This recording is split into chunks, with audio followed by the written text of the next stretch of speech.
a wee bit fuzzy. Excuse me. I don't know if it's the glass. Nope. It is not the glass. It is my camera is not set properly.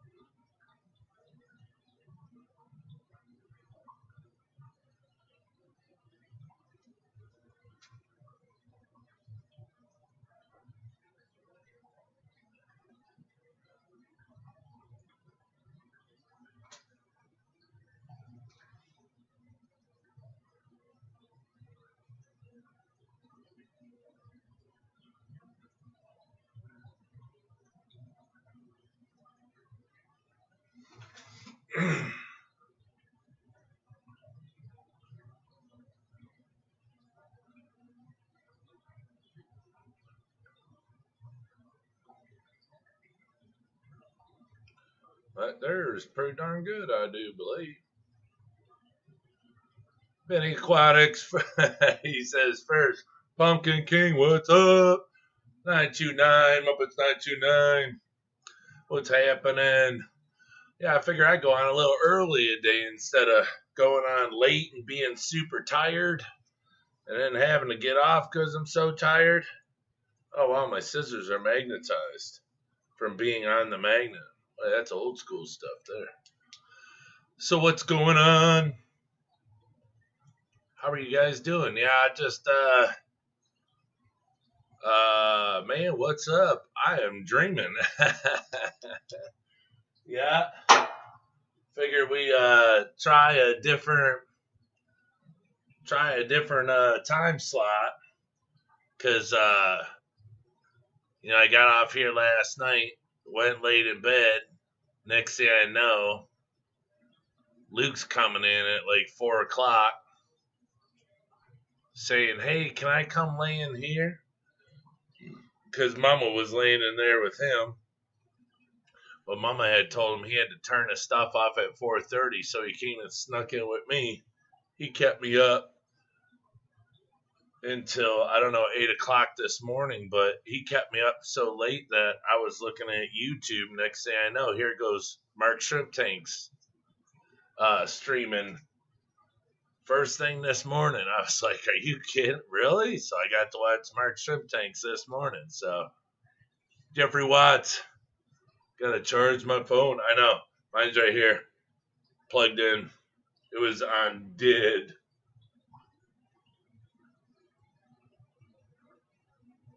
So, I just figured come get this done. You know, not get it done, but do it at a more respectable hour and see how many people get in here. Midday, daylight, the D, the Twilight Zone, yeah. Punchy Paints, what? Get out. Welcome, Punchy. Oh, I got something to show you, Punchy.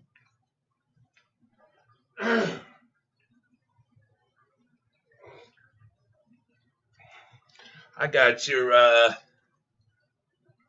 your picture I want off of your channel. I keep it on my tanks over there. I appreciate that. That's pretty cool. Now put your card in the back of it, the bear. Yeah, and I just keep it in my shipping area and just set it up on the edge of the plastic edge, and I don't know, something with that sleeve that it's in, it keeps it from falling off. Well, welcome, Punchy. Hey, I see you got your truck fixed.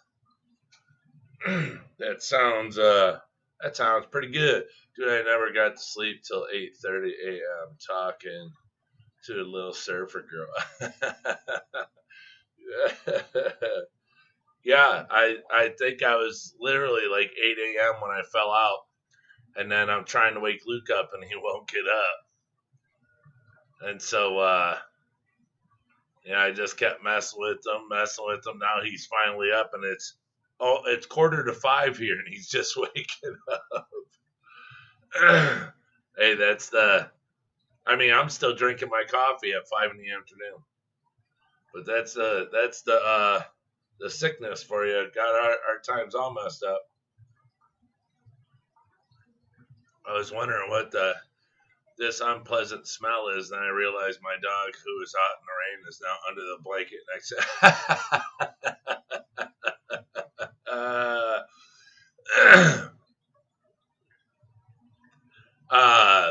Punchy, yeah. Just over here where we're at, Ariana Valentina, welcome. Where we're at over here in Michigan, where I tend to find the best deals is call tire shops. Not like a Goodyear or anything like that, but you want to go to like try to find a place that sells in your town like chrome rims, new rims, like I said, chrome rims, big rims that people soup their cars up with and stuff. Because what I come to find out is a lot of people that buy vehicles, they'll drive them for a little bit and realize or change their mind they want different rims. So they go to these places, and the places will give them so much money for the tires and the rims or whatever they want to get out of. And so now the place has them. So you can go buy used tires that have literally maybe, 1,000 miles on them for dirt cheap. So they're brand spanking new. I buy tires, I'll drive on them for 2 years, and I bought them used. So that's where I go. I'll go buy them new. I do buy them new, but if my funds are tight, I go to one of those places and, everything. I sent my brother to the one I go to, and he drives a Ford F-150 in 04, and he got brand new rims and tires for $425. So he got rims off of a 2012 with dang near brand new tires for $425. So that's what I'm saying. A lot of places, that's like 2 tires. So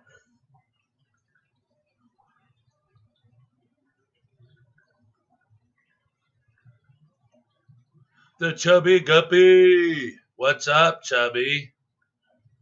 I will check around not much. No, I totally understand. That's why I was like, it's maybe if you got to look at another city, if you can come up with $800 to buy them if you have to, but if you can get a used pair that only has 1,000 miles on them for, $550, that's the way to go. But yeah, look around. You can always find them. Chubby Guppy. I was trying to see if you were online last night, Chubby. I got to talk to you about some Gippies.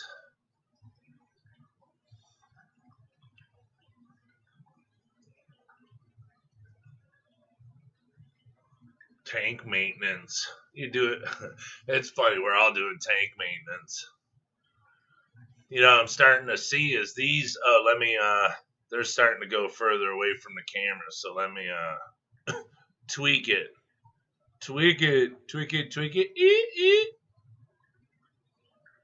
Well, I guess they're not too far away. See, it's these lights. When I get new lights, everything will be much better.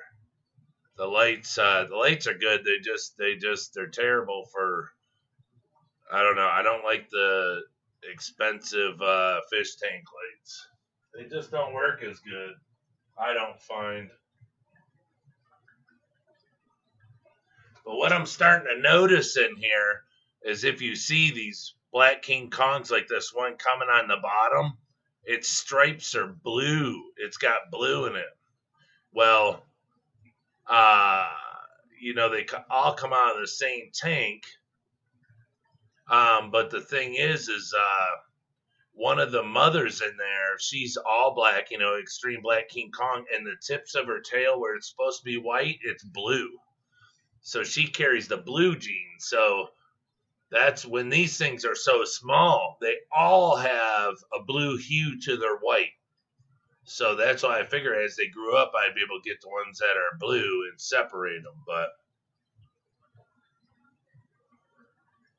yeah, truck tires are expensive, but everyone has trucks here. I might be able to find. Yeah, see, that's a good thing. Is you're in a truck community. So yeah, the chances of you getting stuff good would be good.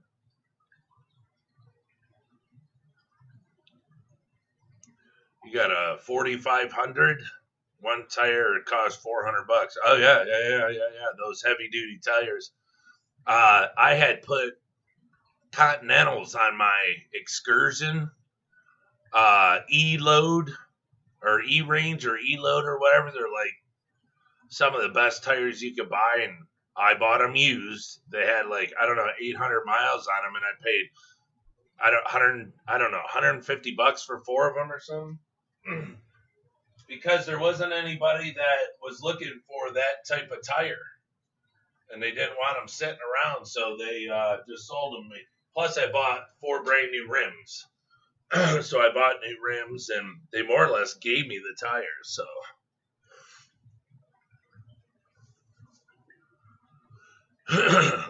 excuse me. Yeah, this. Let me see what. Yeah, see, autofocus wants to take me all the way in the back, but it's just the lights. For me to video.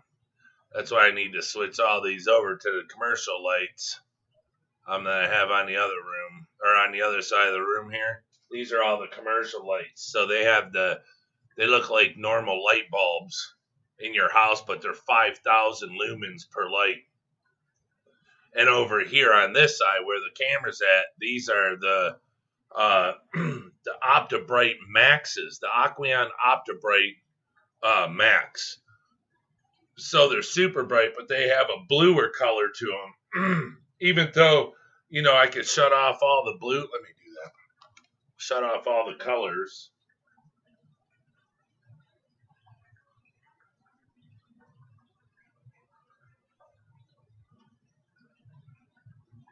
So there. Now there's just the white. But, because see, that's the thing, is I don't really grow plants.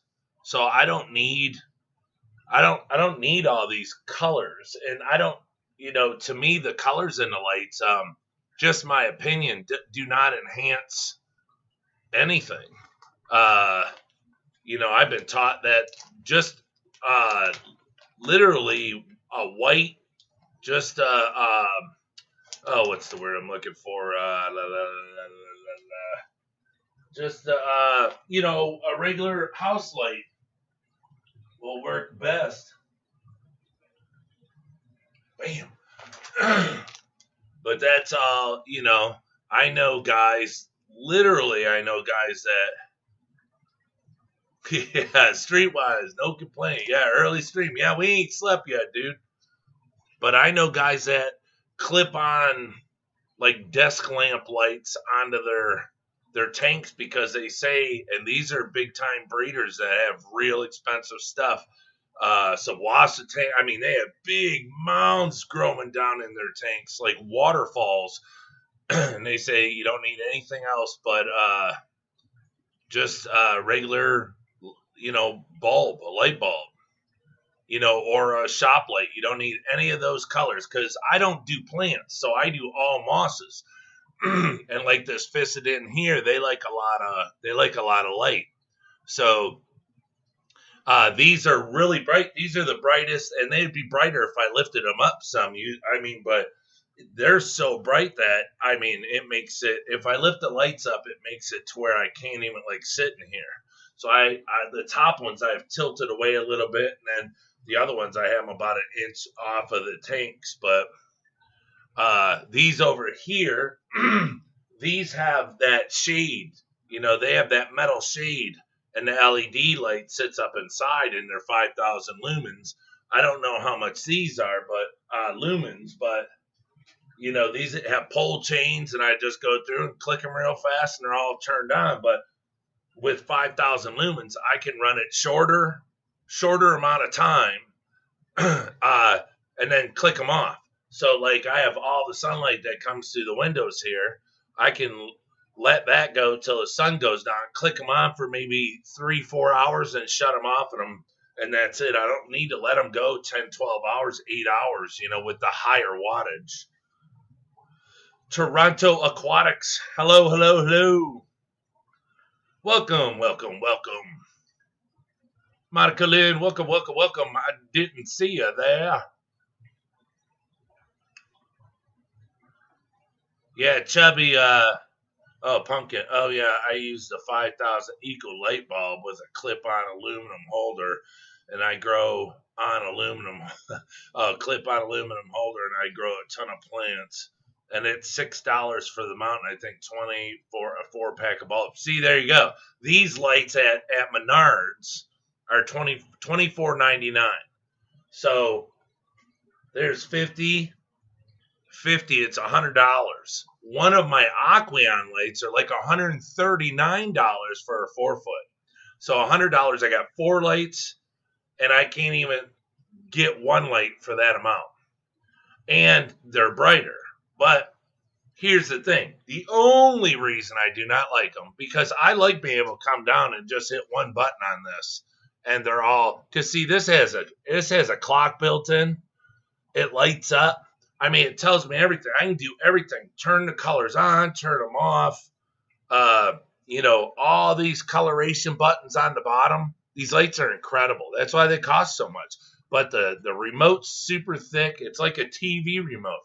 The only compared to a Fluval remote, sorry. But if you look at them, you're like, wow, this has a lot of buttons. But if you look at this has a lot of buttons, but it does more. Because I can just hit a button and turn off red, green, and blue. I could turn off, red, green, blue, and then turn off the blue lights themselves. So I can control everything and just have all white. With this, you got to tone stuff down, hit the negative button, turn it down and stuff. So this has so much control to where you can just run the white LEDs, but the white LEDs still have that hue to them that makes it really hard. Like right now, it makes it cloudy looking in the tank. But over here on these yellow lights, nothing. I ordered LED industrial strips for about $7 every 4 foot. I had to order 25 of them. Yeah, you don't need expensive crap. You have seen all my plants and all my tanks. Yeah. Well, that's the thing is, what I was going to say is to have these lights on your tank, they're incredible. To grow plants, to grow mosses, for algae to grow, for shrimps, all that stuff. They're incredible. The only reason I want to get away from is the filming. Only reason I want to get away from, because look, you got to figure I have 9 lights, 3 on each row. That's over $1,000. I spent over $1,000 on lights because they're, some of the best lights. Now this side, I had all my Fluval on. And I still have them, but they're the Fluval 0.2s or something. They're not the new 3s. They only have the one strip of light going down, and they're really. That's what I showed you here. A 2.0 or whatever they're called. Yeah, this is a Fluval Sky.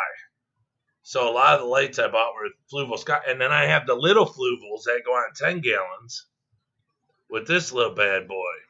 But these 2 don't. But all the other ones I have hooked to my phone. So like all the 30 inchers and stuff like that. And I got a couple 4-footers. They all just hook. Oh, and the lights on these tanks just hooked to my phone, and I turn it on that way. They don't come with a remote. So, yeah, Menard shop light. Fish Tropic, what up, what up?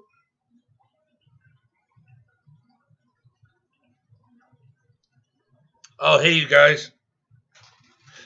My wife said if you guys didn't remember what they were, she got them today at the store. For all you bugle lovers out there, here's what I was talking about, those little cones. Didn't you guys say you put ice cream in them, DMC? But here's your little cones that you fill up with that fake cheese in the can. But yeah, these are the original bugles, baby. Yep, the wife got them today. So here, look, I got something for your channel. Oh yeah, see, I got another remote down here. But that's for the Sulawesi tank because, you know, the Sulawesi tank needs to. I'm gonna get it to a point and then not do it anymore. But El Tropico, what DMC? Yes, many ice cream cones. Yep. I run this thing like over 16 hours a day because, you know, there's a lot of shrimp in there, you know, and they need to eat. Well, once you get to that point to where it starts to overgrow algae, you know, just start running it normal like all the other tanks. Let the shrimp control it. Don't start growing too much, you know, because you know, I got some people telling me, you know, they contact me and say, man, I'm having a problem. My Sulawesi tank is just, it has so much algae in it. I can't control it. Well, turn it down and let the shrimp eat it. Now, if, like, let's say you have a bunch of hair algae, you know, I'd pull that out, you know, use a razor blade on the glass or something to get it off and then siphon that out.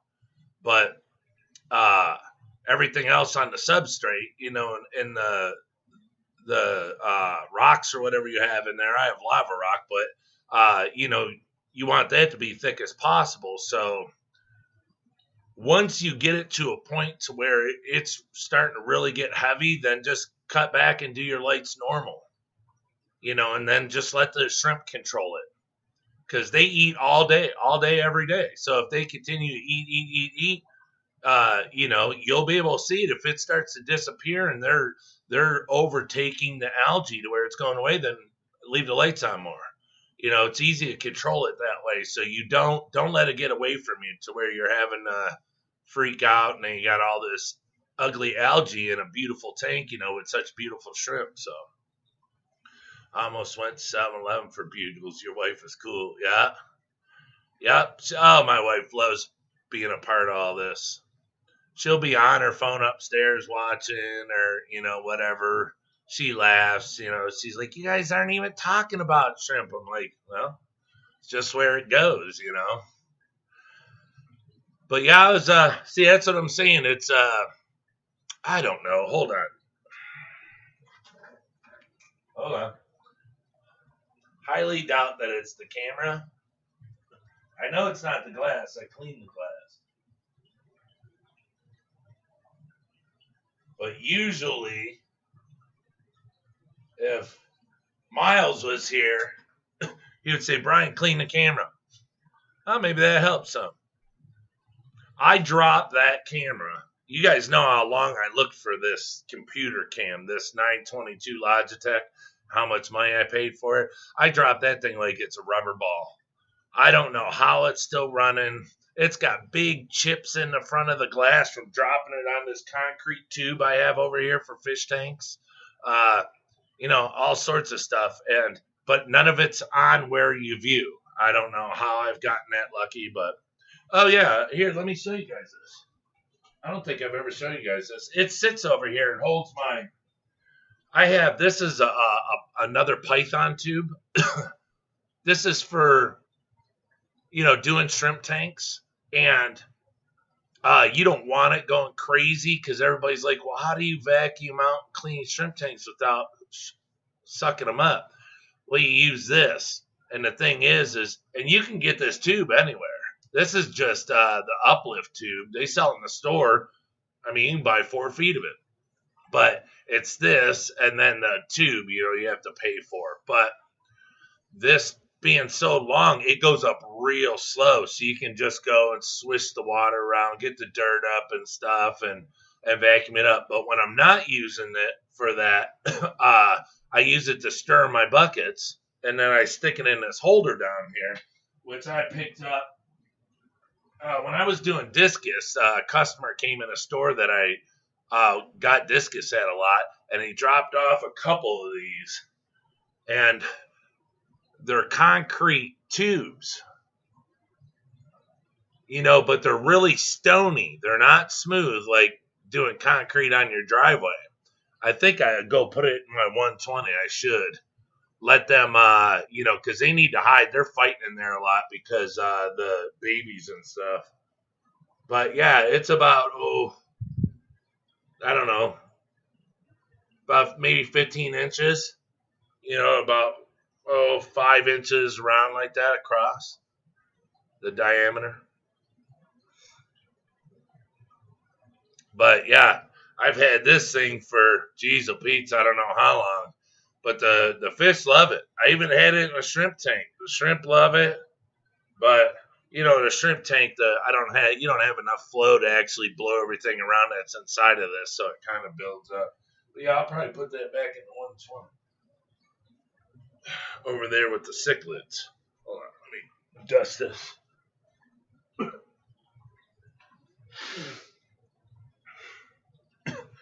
Then last night, Aqua Balls, what up?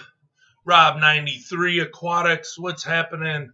Sorry, I'm not even looking at the chat, see who's coming in. I'm just running my yap. So last night, you know, the Severums, the super red Severums, laid a bunch of eggs in a horrible spot. But I was like, all right, I got to get they laid them all over the Pleco caves. So I set up a 5-gallon, I got a corner, one of the plastic, you know, the old filters, you know, you pack it full of stuff. They got weighted down with rocks and stuff on the inside. Well, I put that in there. I got that running. And then I put a dual sponge filter, a small one out of one of the old ones out of here, put that on one side, put some dragon stone in there to hold the little plastic box filter, the corner filter, get all of it ready. Come down here, get ready for the stream. I told my wife, I said, well, maybe we should take them out of there. She's like, you want to? I said, I'll wait till the stream's over in case she's laying anymore. My wife comes down, I don't know, little while later, looks in there. The other fish had freaked them out so much they ate all their eggs. So everything I set up, I mean, I have all the babies back there from the last batch, but it's like, I don't know, go set all that. So anyways, it's over there on the shipping table. So, I mean, just let it run and get all goopy and whatever. And it's got a heater in it, all the live bacteria, you know, all of my the immune boosters, you know, all the products I carry, you know, everything's in there. So all it's going to do is benefit it down the road. But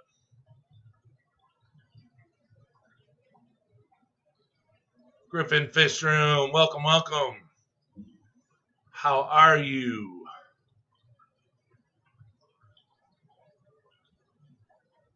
How are you?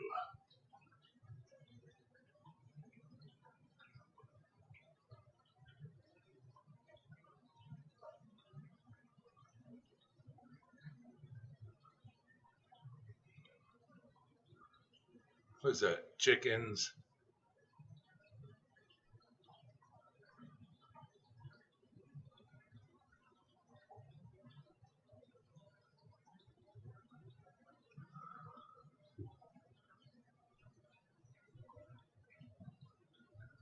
Doing good, working hard. Yeah, one day I'll be doing that again. Told the wife I got to start exercising again before I have to start going back to work one day. Hopefully, fix my neck. I can get back.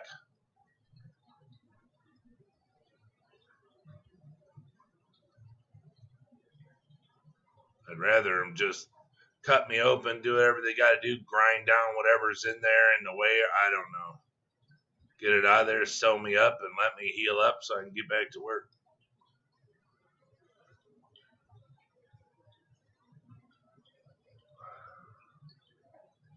Alien Bettas? Who's got Alien Bettas? That's cray-cray.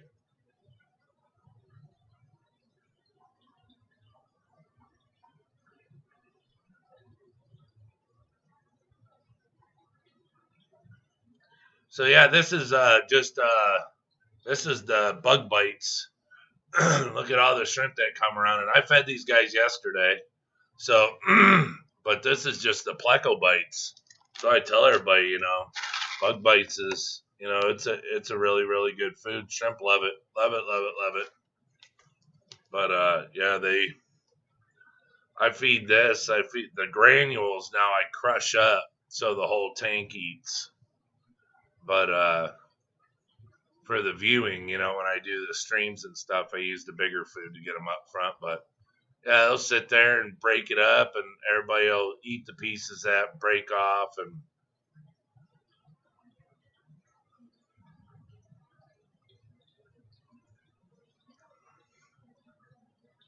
so yeah, as these shrimp grow up, I'm gonna have to separate the ones with the the shadow gene.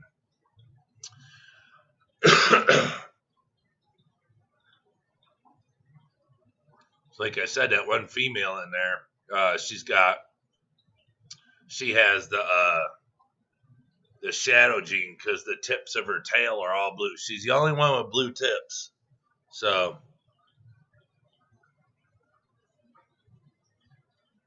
Lance Jones, welcome, welcome. Welcome to the stream.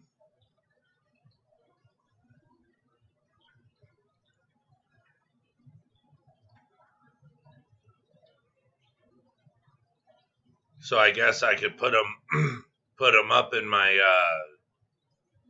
shadow panda tank.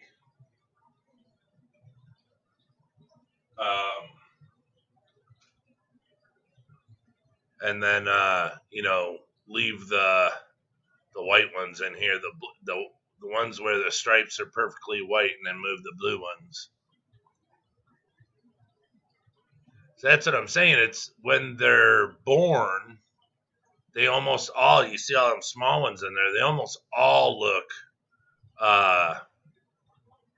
like they have blue bands, you know, when they're babies. So having to wait till they grow up to actually see the blue wing, you know, I mean, even if it has a little blue, then they have the gene in them, you know.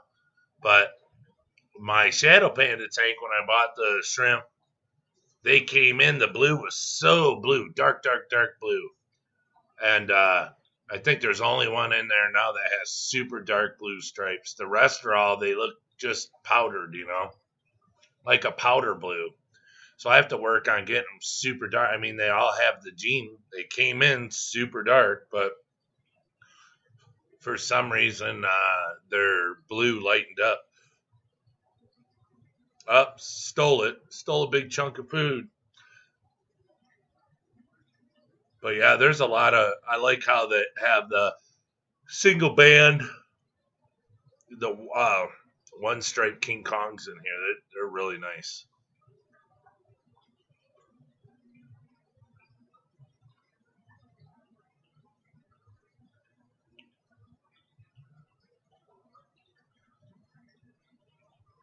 Griffin, tell Ginger, sorry to pick on her last night. Alien Bettis, I did read this morning. I hope the babies make it.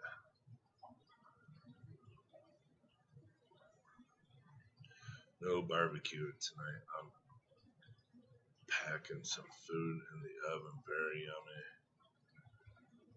Yeah, it's hot out here. We're not going to barbecue.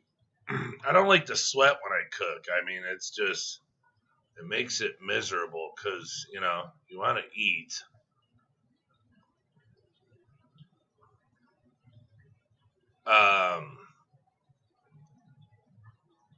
You want to eat and sit out there and sweat your butt off.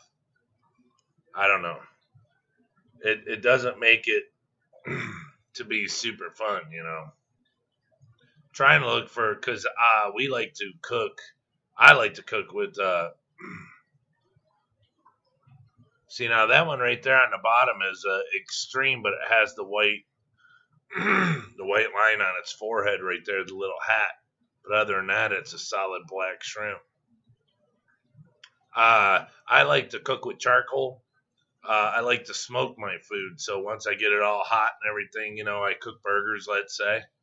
Um, I choke it out so the briquettes smoke really bad. It puts all that flavor in the burgers. That's how I like to do it. But I mean, gas is good, but you can't make that taste, that flavor. Um, but I'm looking for a small one of those little Weber. They're like a camping grill. They're expensive. They're the Q2s or something with the stand. I want to get one of those nice stand and put it on our patio on the side of the house here.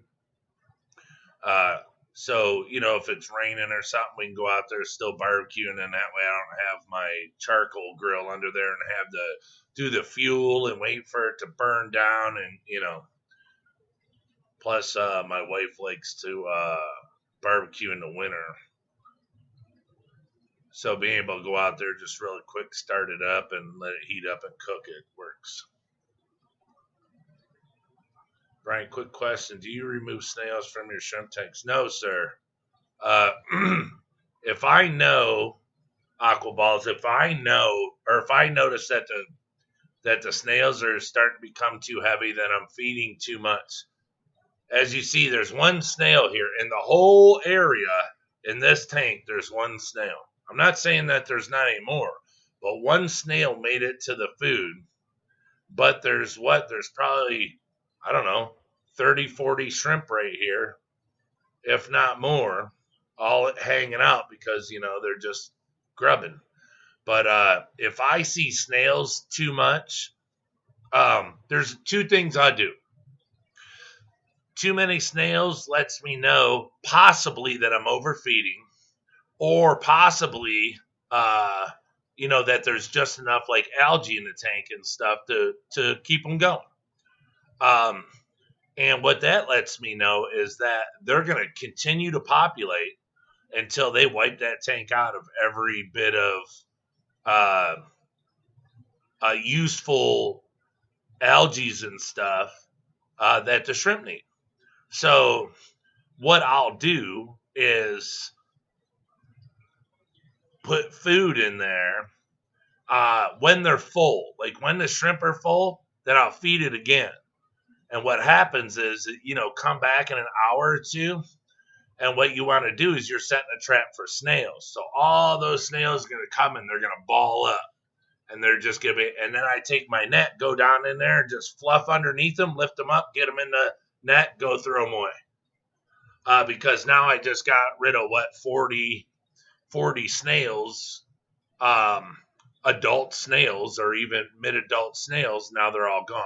So if you cut back on the food, then the shrimp are going to eat everything that the snails are eating, which they should be eating anyways. But if you feed so much, then the shrimp aren't eating what they're supposed to be eating. And that's where the snails come in and start multiplying by, 20, 30. You always know when they hatch, boy, they're all over the glass up toward the top because they're all feeding. But see, all that stuff is, should be left for the shrimp. So if you underfeed, then the shrimp will eat the same thing that the snails are eating. And the snails are going to be like, wait a minute, where'd all our food go? And then they die off. And as they die off, then you can go through with your net and get the shells and get them out. But that's what I do. I don't.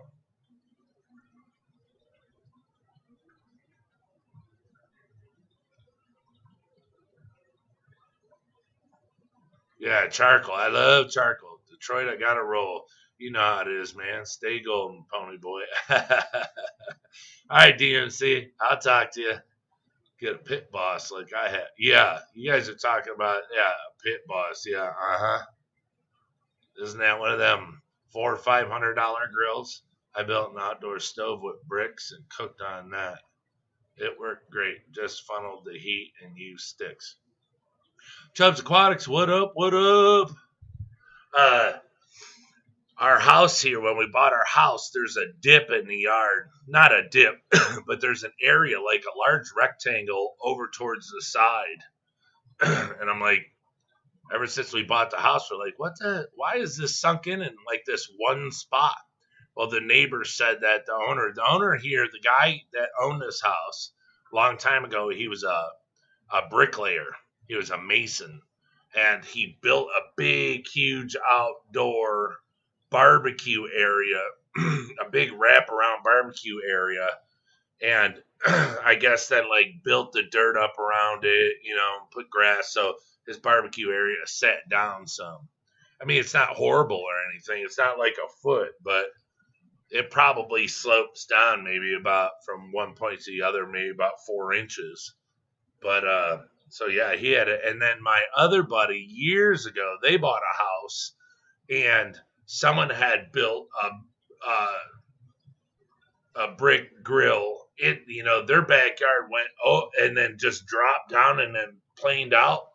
Well, the side over where your fence would be, it was way up high, but in the dirt wall they put a barbecue in there and built it out of brick. Way at the bottom of a hill. Who's gonna? The hell you gotta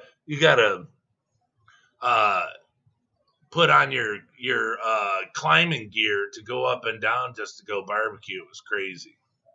So I think he ripped it out. I don't know.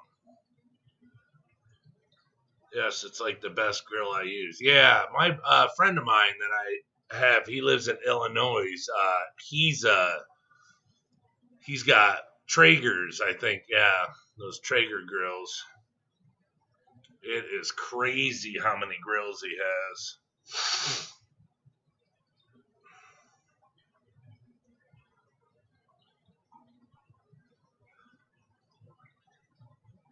Well, I guess it's no different to stream in the daytime than it is at night. We actually have more viewers at night, but that's why I did this, just to check it out and see if we got 11 likes. That's good.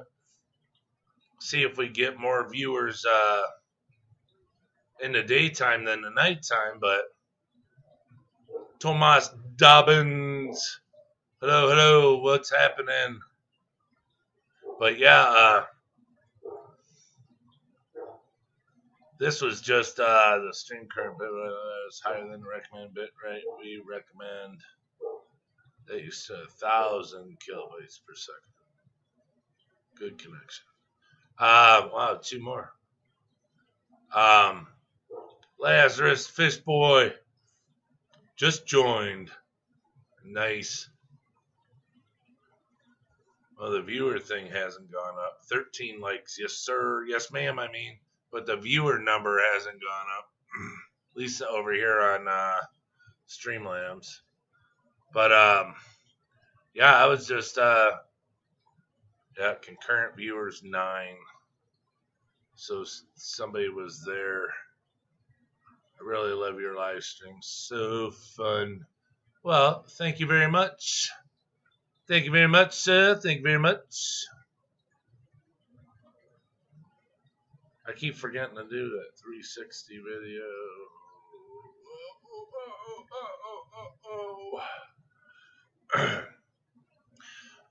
But yeah, like I said, Mark Shrimp Tanks, his video was at like, I don't know, it was like 5 o'clock this morning or something, our time. And so he had, I think it was like 50 or 65 viewers. And I was like, well, that's not too bad for first thing in the morning.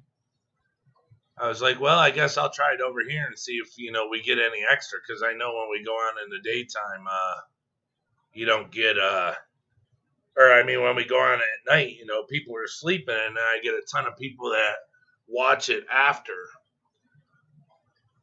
So I figure I'd give it a try. I mean, this is only the first time, but it keeps me from, becoming so tired and brain dead at night. Dank Tanks, what's happening? Because at night, some nights, I'm just like, I just start dragging. Well, we got babies being born in here.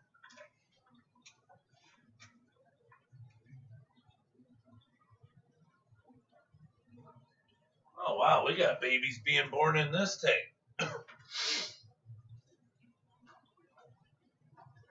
I did not know that. I didn't think they were big enough to have offspring yet.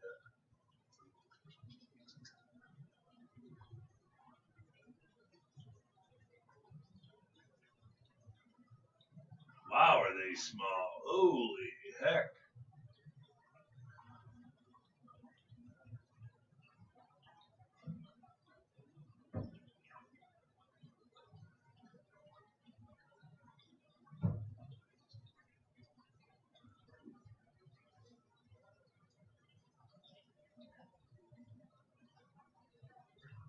So what I do when I see when I see all those babies like that, like I said, I didn't even know they were having babies in here. But that's cool. But what I do when I see all those babies like that, like I said before, people at times will ask questions about why their shrimp are growing at different speeds. You know, let's say somebody, oh, it's a baby girl, come here. Would you come up, Papa? Oh, yeah, hi. Oh, it's a pretty girl. Oh, she's such a pretty girl. Oh, yeah. What you doing, baby girl? What you doing? Huh? What you doing, baby girl? Oh, come here, come here. Come here. Is your mother down there? No. Where you at? Come here. But my English bulldog. They say, well, how come my shrimp are growing at different speeds? I don't understand. I bought all 10, and some are really small and some are really big. Well, it's when you feed like this that makes it to where they grow at different speeds. So when that's why there's so many of them that are the same size, because they were born at the same time. The smaller ones, then they were, it's the second batch. And now these ones, the little itty bitty ones, they're brand new. They were just born probably, I don't know, a day or two ago. So, but as you see, the stuff that's coming down in the water column right now, that's because I took the bug bites, the granules, and I crush it up in my fingers. I grind it up to powder, and the filter blows it all around the whole tank. So wherever these little baby shrimp go, up in the top of the moss, anywhere it goes in the moss, there's food everywhere. It's just like using Shrimp King Baby, but you don't have to spend buttloads of money on Shrimp King Baby. Because I think this stuff's like $20. And it's an incredible product. Oh, matter of fact, let me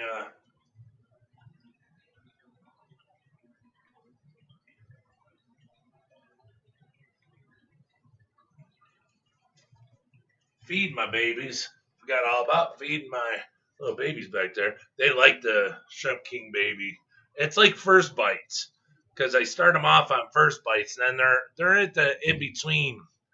I got them some brine shrimp. They didn't really. I have the frozen baby brine, but it sinks to the bottom, and I might just have to melt it, pour it in there. But anyways, yeah. So as you see in that water column now, there's food everywhere, and it took me 2 seconds to do. But now those fry those shrimplets. They can go around and pick food up everywhere. They don't have to worry about messing with the parents right now, going over where they're eating and worrying about getting, run off, shoved around, pecked at, you name it. You don't have to worry about any of that. And if you feed like this, they'll all grow at the same rate. They'll all be super healthy. None will be, straggling, die. You won't have die off, because you want, your tank needs to have a lot of biofilm and algae. But that's why I keep large amounts of moss in each tank. So these shrimp can just crawl up in that moss and just eat all day long because the biofilm's growing all over that moss. It's growing all over everything. And so that sustains them. And when they can eat that much, that's the females will just allow themselves to get buried up and have babies over and over and over. But it comes to the point where, I mean, who wants to have babies? Now, this is no joke. I had my red-headed Pintos, put them in a 20 long, and I saw one day that a female was buried up. I was like, oh, great. Okay. I'm going to have babies. Never saw any. Never saw any. And one day when I went to move the tank and put it into a 10-gallon, I saw one. So I had one baby live. So that let me know that I wasn't feeding properly and the shrimplets all died. So that's when I was like, okay. And another thing, as you see, the snail there just sits on the food and they're eating around the snail. So if you have a pile of food there, all your snails are going to come over and they're just going to sit and eat off this big pile of food. The shrimp can't get to it. They can just get what's breaking off, but then the shrimp are going to go and eat in the tank and the snails just get to eat all that food. So if you bust it up and turn it into a powder when it's going down that column like that, shrimp or the snails barely getting anything. They have to cruise around and try to find something sustainable, or they start to control their own amount and they start to die off. Oh, I love coffee. Crack snacks, yep.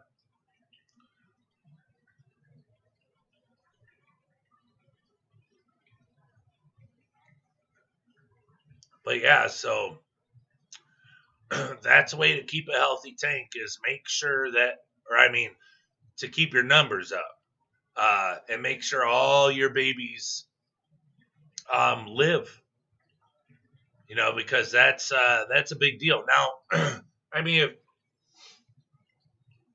just in my opinion, there's no sense in having shrimp if you don't want them to have babies because, look, shrimp only live so long.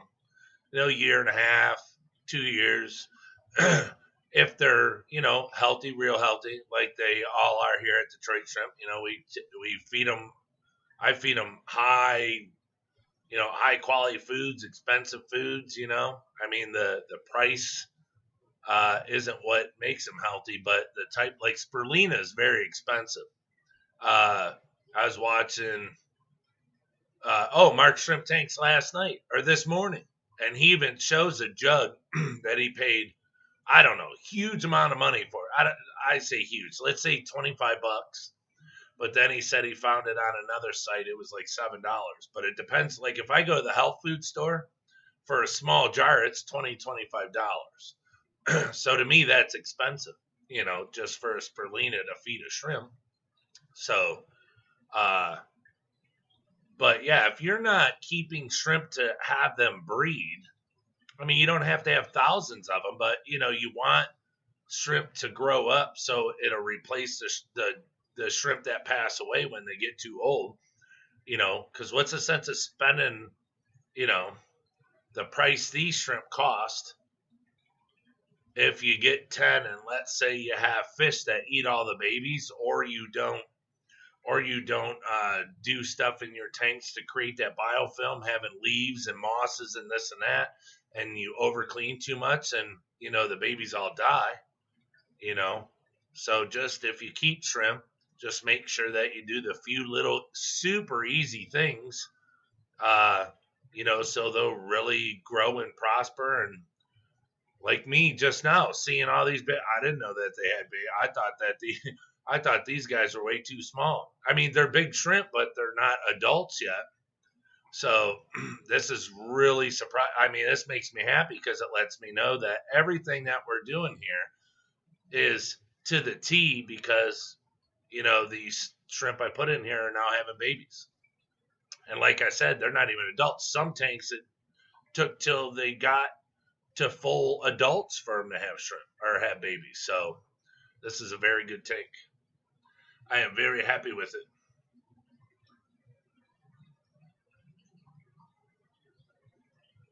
But so yeah, look, one snail this whole time with the food. Only one snail showed up. Now, like I said, I'm sure there's way more. Let me see. Yeah, 1, 2, 3, 4, 5. They're smaller. They're small. Oh, and then there's a bunch of little babies on the. Well, not a bunch. 2 or 3 little babies on the filter. Some way in the back on the glass. But the thing is they're all, they're eating algae and stuff like that. So,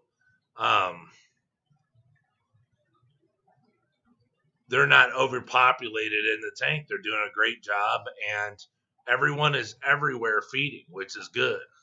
They're not all in one place. I don't have 50 snails up here coming to the food because the tank is completely empty of biofilm and algae, and they all need to eat or they're going to die. So that's another thing, when your tank is struggling for biofilm and for, the animals you have in there to survive when you have 50 snails on your food. Why they come into your food if the tank is full of food? See what I'm saying? They wouldn't travel. I mean, could you imagine being a snail coming from, like, my 10-gallon tanks are long. They're 20 inches front to back. So that snail's going to smell it and travel from the back all the way, scooting on his little slime, all the way to the front, just come to a piece of food. When he can just sit in the back on a piece of wood or something and just suck up slime and everything that they eat. But since there's no food, they have to come up front and get the food they put in there for the shrimp. So that's another thing that shows you that your tank is struggling to even raise the shrimp that are in there. But, with one problem, comes another, because now you're, what do? So more or less what you do is just add more biofilm, do things to add more biofilm, give more areas, for them to hang out on and eat, and stuff like that. Instead of, like here I have, that tank's got moss, dual sponge filter. It's got oak leaves. It's got physidins. And then in front, I have a sponge filter. It's a 10-gallon sponge filter that change color because it's old. And I leave it in there in case I need it in a tank. And so they sit there and eat on that sponge filter all day. All the biofilm that grows on it. Excuse me. So everything I work hard for, trying to grow this stuff, and that root looking thing over there, that is a boost. I bought some boost the other day, and I bought it because it was cheap due to the fact that it wasn't everything. That's a rhizome, and it's a big rhizome. So I just have to give it time for it to grow. But I bought a big pack, and I only paid $10 for it.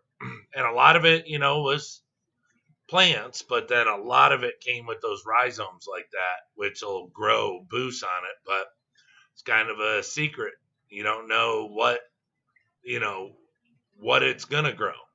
So I put them in the tanks. The shrimp will clean them, and it'll be good to go.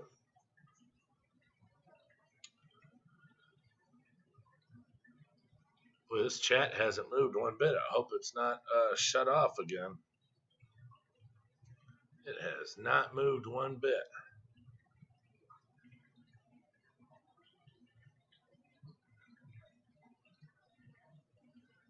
But yeah, like my Blue Bolt tank over here has a bunch of dead shells in it.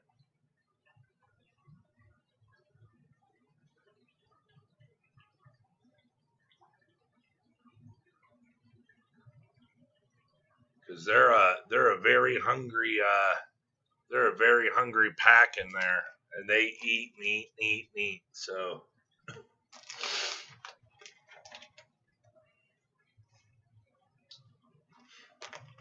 we'll put that in there for the adults. And then we'll put some little crunchies in there for the. Oh, we'll even feed the Galaxy Fishbones.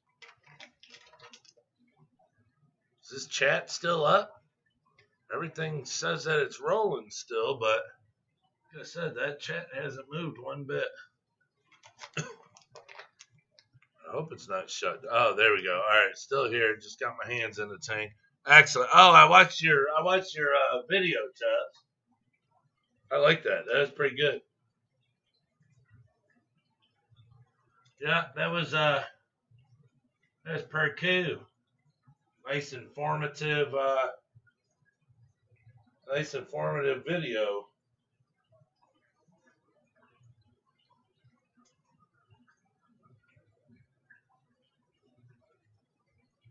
Yep, liked it a lot.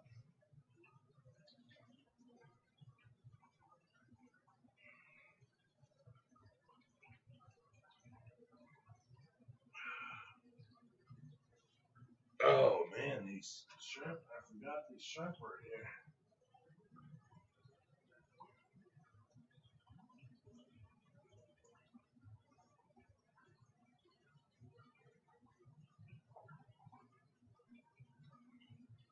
See, that's another thing is, we gotta always remember which tanks had babies, which tanks are pregnant.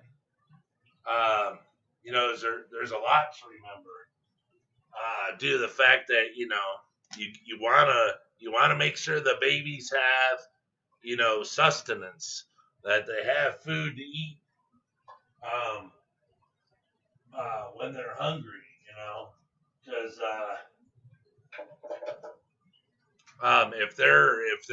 if they're looking around, there's nothing, and you're just throwing chunks of food in there for the adults to eat. Yeah, there's gonna be, like right now, I fed yesterday, and the shrimp are all out like they're starving.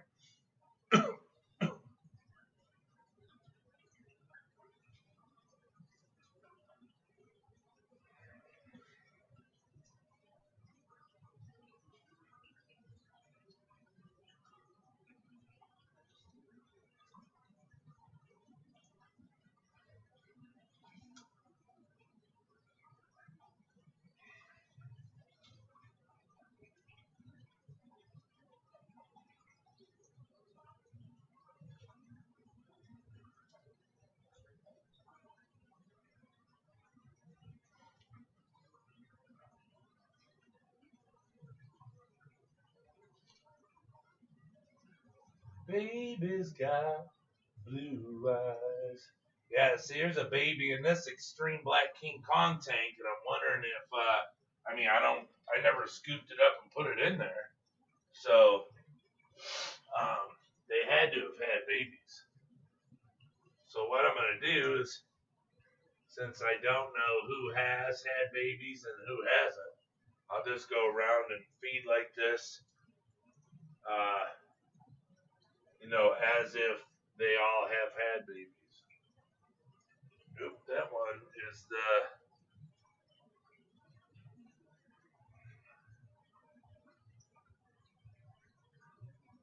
what the heck is on this?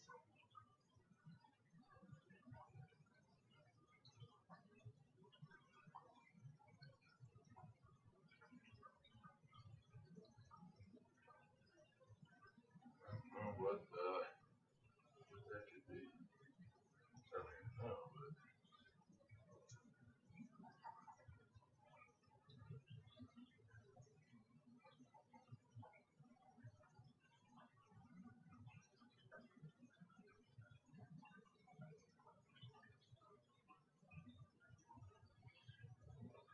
Guess that's why they call it the blues. Time on my hands, a big time spent with you. Laughing my children, living my lovers, rolling like thunder undercover. And see, adults like to eat this way too, because then they don't have to fight with the other adults to get their food. You know, I mean, think about it. Who wants to fight with somebody just to eat?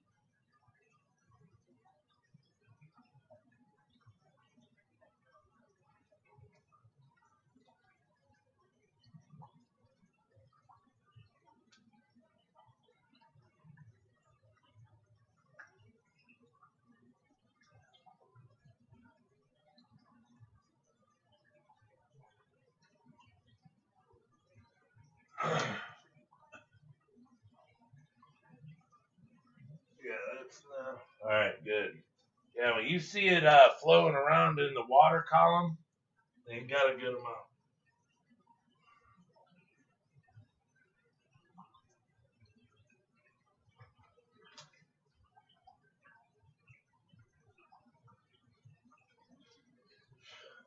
All right. Sorry about that. I mean, I could feed every single tank in here. I'm pretty ignorant about shrimp. I know people refer to a group as a colony, but do they actually work together as a colony like ants or bees do? I don't think so. There's nothing that they need.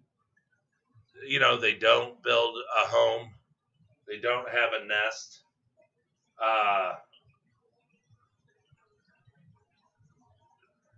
I don't believe they work together for anything. You know, they just coexist. So, you know, they call it, happy holidays. Didn't he say that earlier?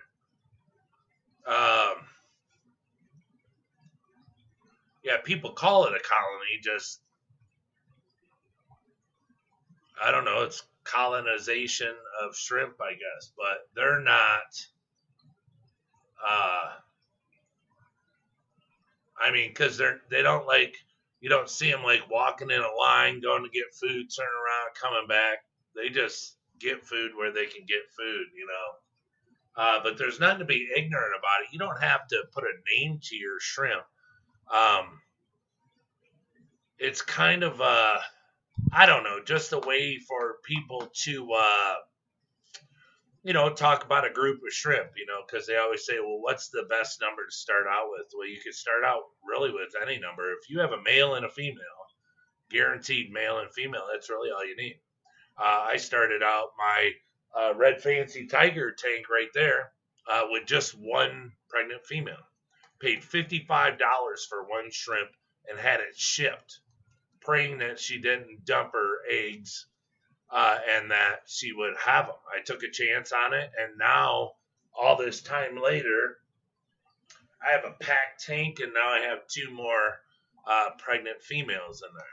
So you don't have to. You can literally buy a pregnant female or two pregnant females. But here's the thing: is like if you want, let's say you want pregnant females. Pregnant females can be 3 to 4 times the amount of the shrimp for one shrimp. That's why I paid $55 for one female, and she wasn't even a looker.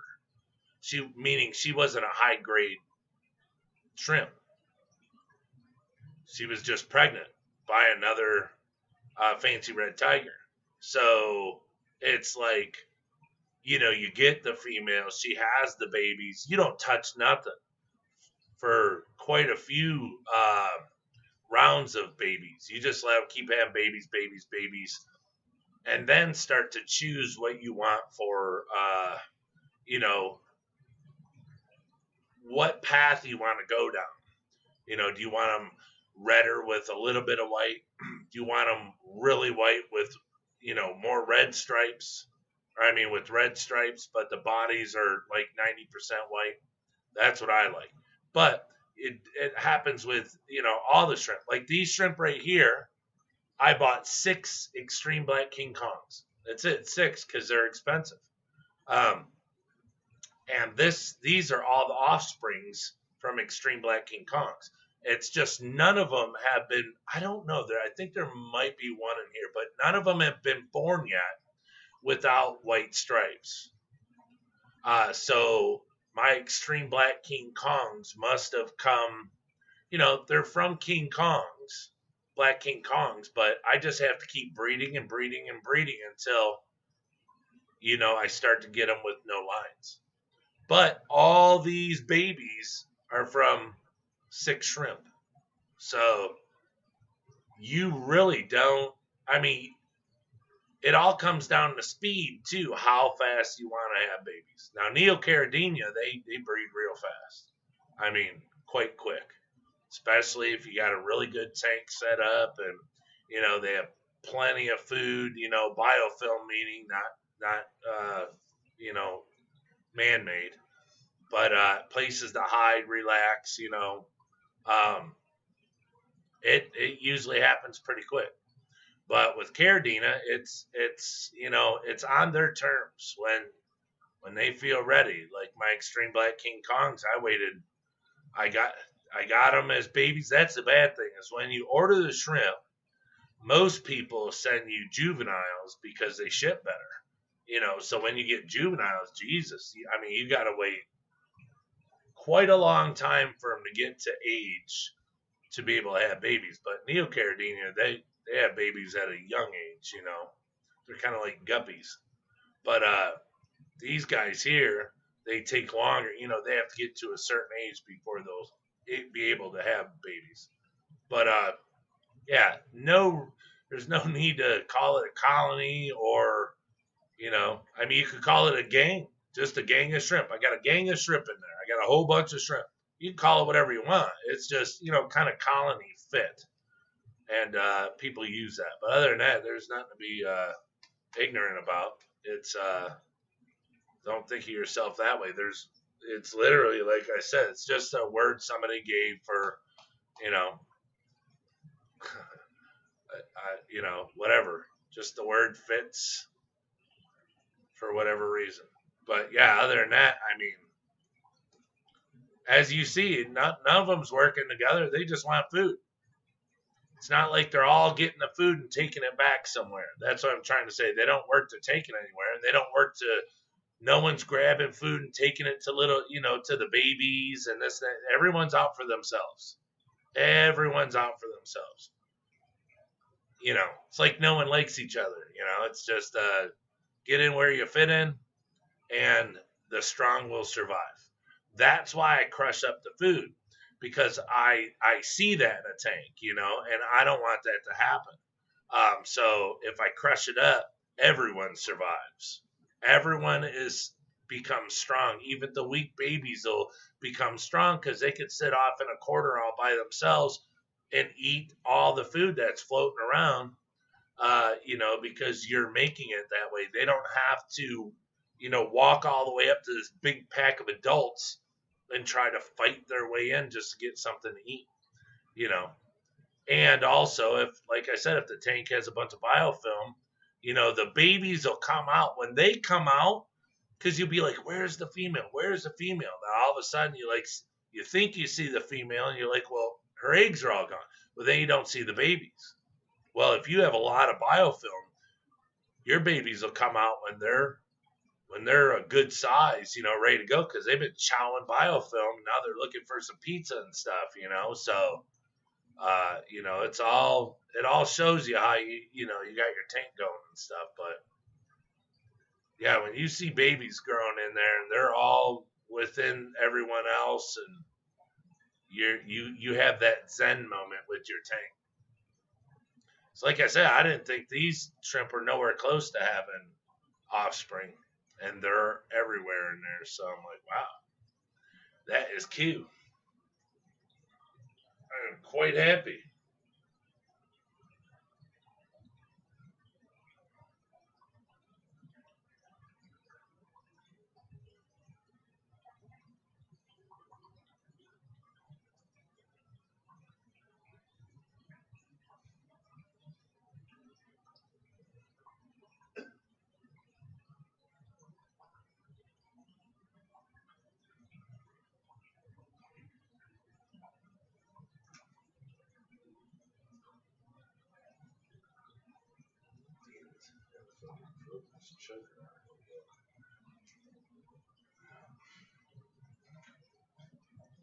See, like these blue steels had babies, they're all up front. Well, they're not all up front, but there's 3 up front now. You guys are fed. God, there's so many shrimp. There's an orange eye blue tiger tank. This down here is my dragon blood blues.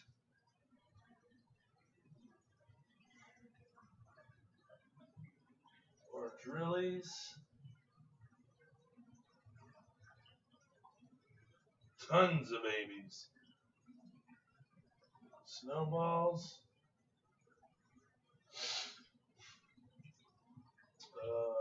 Red Rilis. Blue Rilis. I already got that one.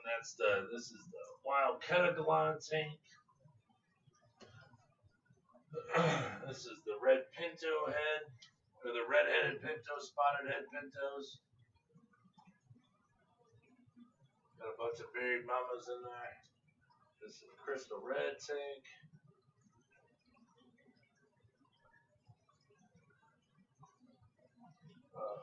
Pure red line tank. These guys are like piranhas.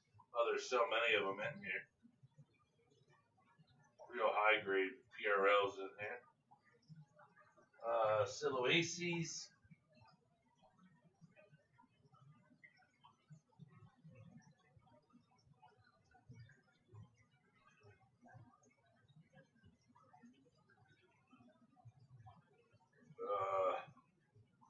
Orange eye red King Kongs or red devils because they don't have white on the tips or tail. Yeah, see this thing? The snow or the pandas got babies all in the substrate. So you know you want to get all this down there so they can eat it. Snow whites, of course, the biggest pigs in the world. But when you got over 200 of them in a tank, you gotta feed them. And over here we got the tiger, cross that I've been working on. Right here we got the red bolts. And last but not least, we have the pure black lines.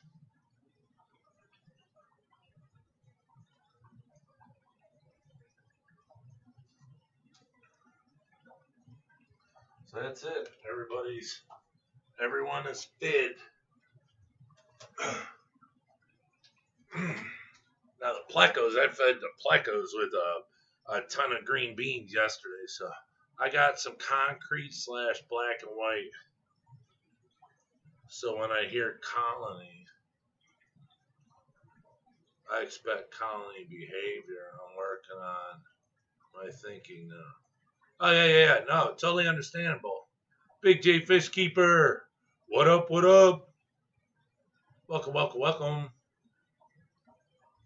I got some concrete black and white thinking. Oh, yeah, okay. I see what you're saying. I understand now. Yeah. No, it's kind of a, I don't know, more of a slang term, I would think.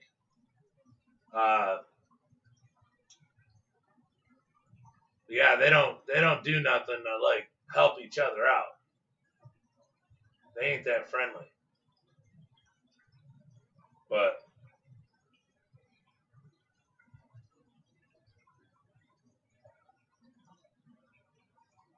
I gotta wash my hands. Hold on, that stuff when you crush it up, oh, does it stink?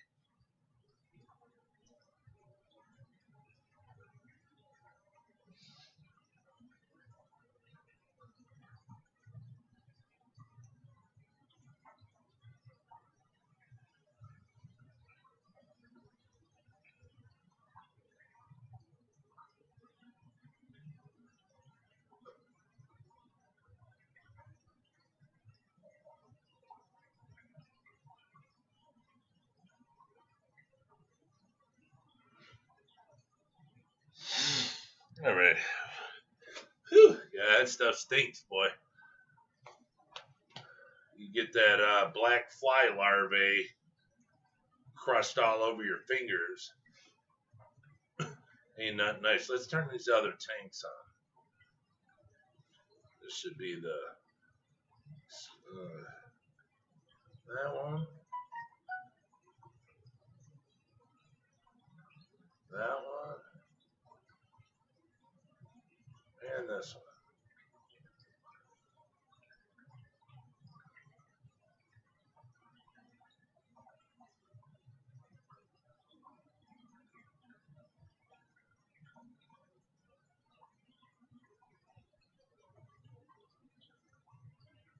Oh no.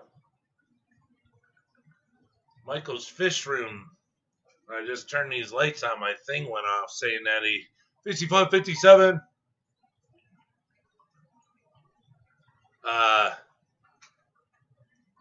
It said that Chewy died.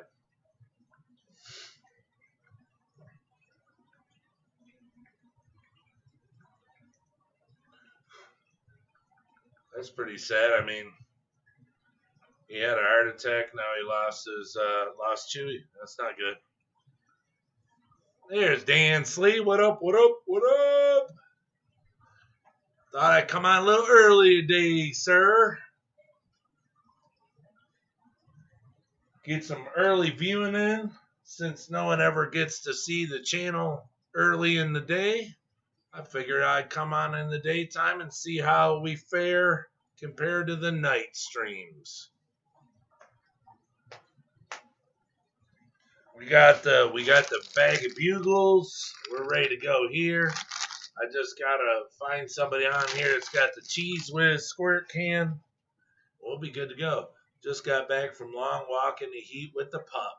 Oh, you got a dog? I didn't know you had a dog. Or did you tell me before? What do you got? Slimy, shimmy, Cocoa Pop. Shimmy, shimmy. Oh, Cichlids 23. What up, what up? Shimmy, shimmy, Cocoa Pop.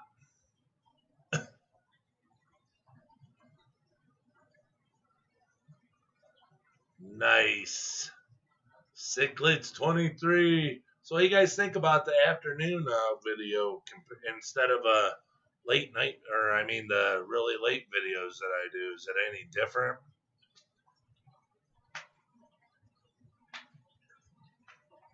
Is it better for you, or? Yeah, she's 6 now, 60 pounds, standard poodle with Doberman markings. You have a poodle that looks like a Doberman?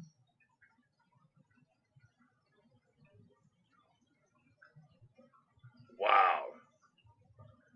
I've never seen a poodle that looked like a Doberman. That's like something off of X-Men or something. Or what was that one? Remember when they did the Hulk? When Norton, what's his face? Norton was the Hulk. That the scientist guy, or was it his dad, had those dogs, a poodle and I think it was a pit bull that he injected with the same stuff the Hulk had, and they were monstrous. That poodle was trying to kill him, bite his head off. Instead of red, hers is cream. Oh no, LOL. She just has the same black and tan markings. Yeah, that's what I'm saying. A black and tan poodle. I don't think all I picture is white. You know, with the floppy ears, the big balls all over them and stuff. I'm back. My flight failed to launch. Yeah, crashed and burned. Is she mean, Dan, or is it a girl? Oh, yeah. Is she mean? I know some poodles will rip your leg off. She looks like a Fraggle Rock, Ewok, or Chewbacca, depending on how long her hair is. Yeah, I remember Fraggle Rock. Down in Fraggle Rock, they played that on HBO. Bruce Banner, yep, there you go. Yep. Yeah, those dogs on there, that pit bull and that poodle. Ground control to Major Tom. Houston in the dark.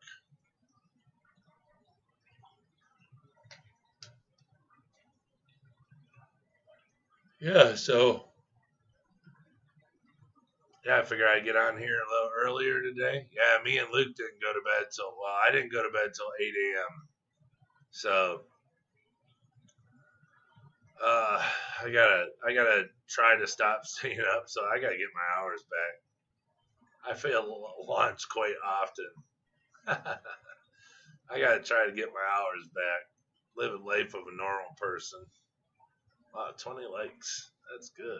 20 likes, 12, 13 viewers. All right. I like it. Hiya, Monica.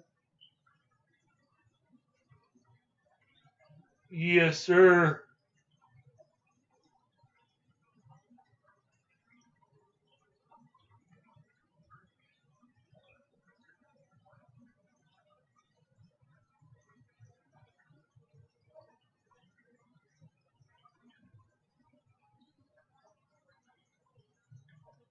Could you imagine if I finally did,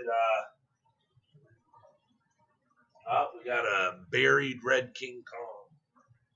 Could you imagine if I finally did an hour stream like some people on YouTube? That'd be crazy. All right, well, I'm at hour 27. Yeah, way over an hour. All right, guys, I gotta go. Man, an hour goes by so fast. How'd that sprinkler dilly work out? We got full coverage today. Oh, glad she's only 60 pounds, though. She has brothers that are 105 and 115. Oh, yeah. Some of them poodles, boy, they'll get you. Formerly known as Major Wood, Tom Wood. Yeah.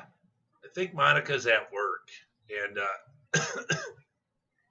oh, she's not mean, no. They're smart, so if the owners don't keep them humble, they can be jerks. Oh yeah, but I'm just saying they got it in them. They're kind of like a German Shepherd, I would think. Loving everything, but if something happened, ooh, look out. Yeah, the multicolored tends to be a lot bigger than solid colors. Oh, all right. Yeah, I don't think I've ever seen a multicolored dog or multicolored poodle. Oh, I've seen brown ones. Yeah, light brown, dark brown. But I only see them. I mean, I see them if people walk, but I've never seen them like Doberman mixed, black and brown. I've never seen them like that. It helps. I have brown spots on, but it helped. I got soaked too. Ha! Hey, we got stormed so bad last night when I got off the chat. Holy crap! We probably got 4 inches of water just in the pool. But it stormed. That's why I kept hearing all that noise. I was like, man, is Luke up there banging around? But it was the storms.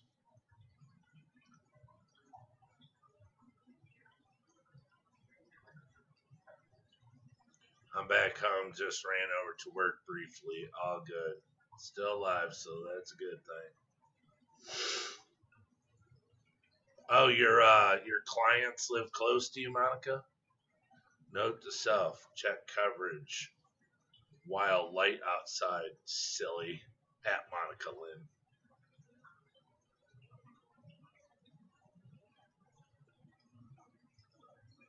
No, it wasn't DMC. Dude, I see people around everywhere with freaking mohawks. There you go, B. Send a pic. You can see our markings. Ground control to Major Tom.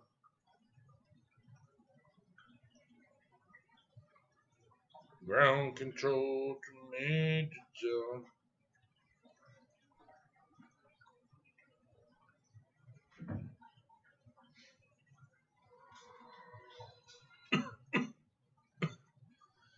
Let me see. Oh, I gotta go to the other Facebook. The Detroit Shrimp Facebook.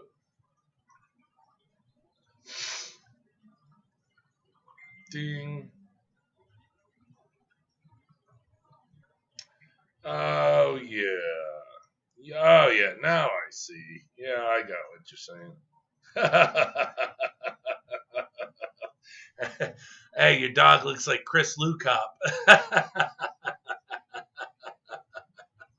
Let's see, what is this? 5557. Detroit Shrimp and Aquatics. The mix is nice.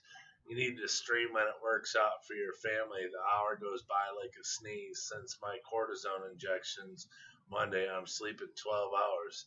Oh, yeah? I work by Motion Lights, Midnight Gardener.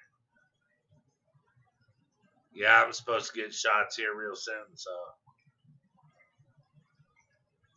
Well, no, I just didn't know if it worked for people. You know, I have 14 viewers now. I mean, I get that at night. But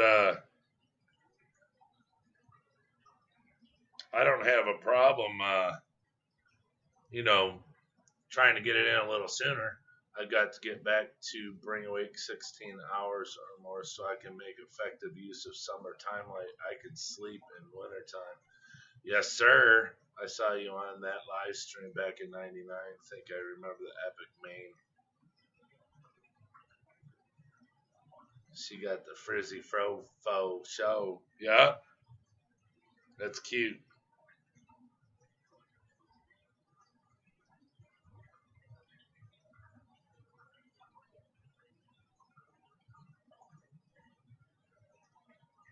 Yeah, that is cute. Man, my allergies today are crazy.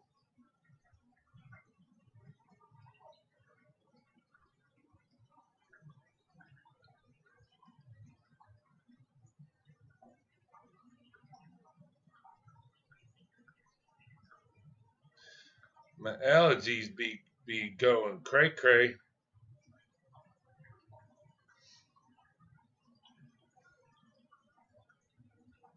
Ground control to Major Tom.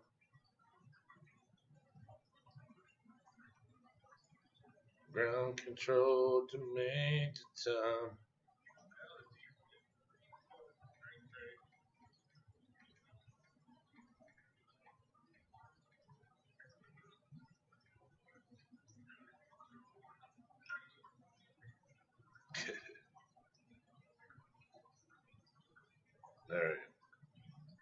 There we go.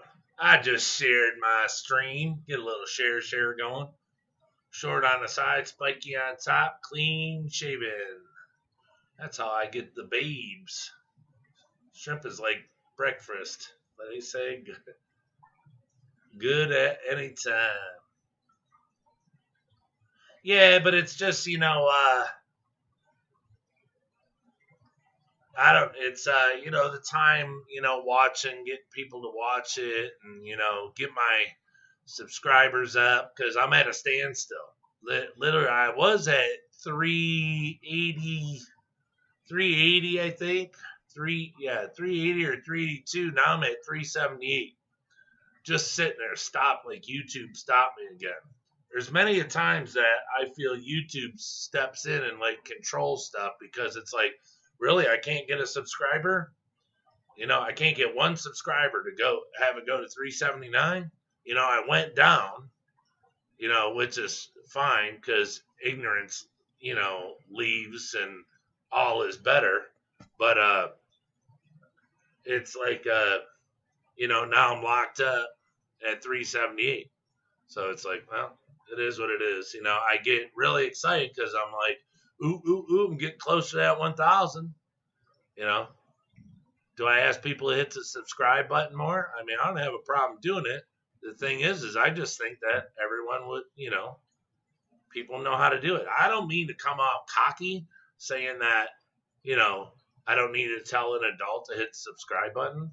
I just have a lot of faith in everybody. You know, you know, see me, I don't watch a channel and then if I go, wow, this is good, I don't jump over and hit the subscribe so I can see more.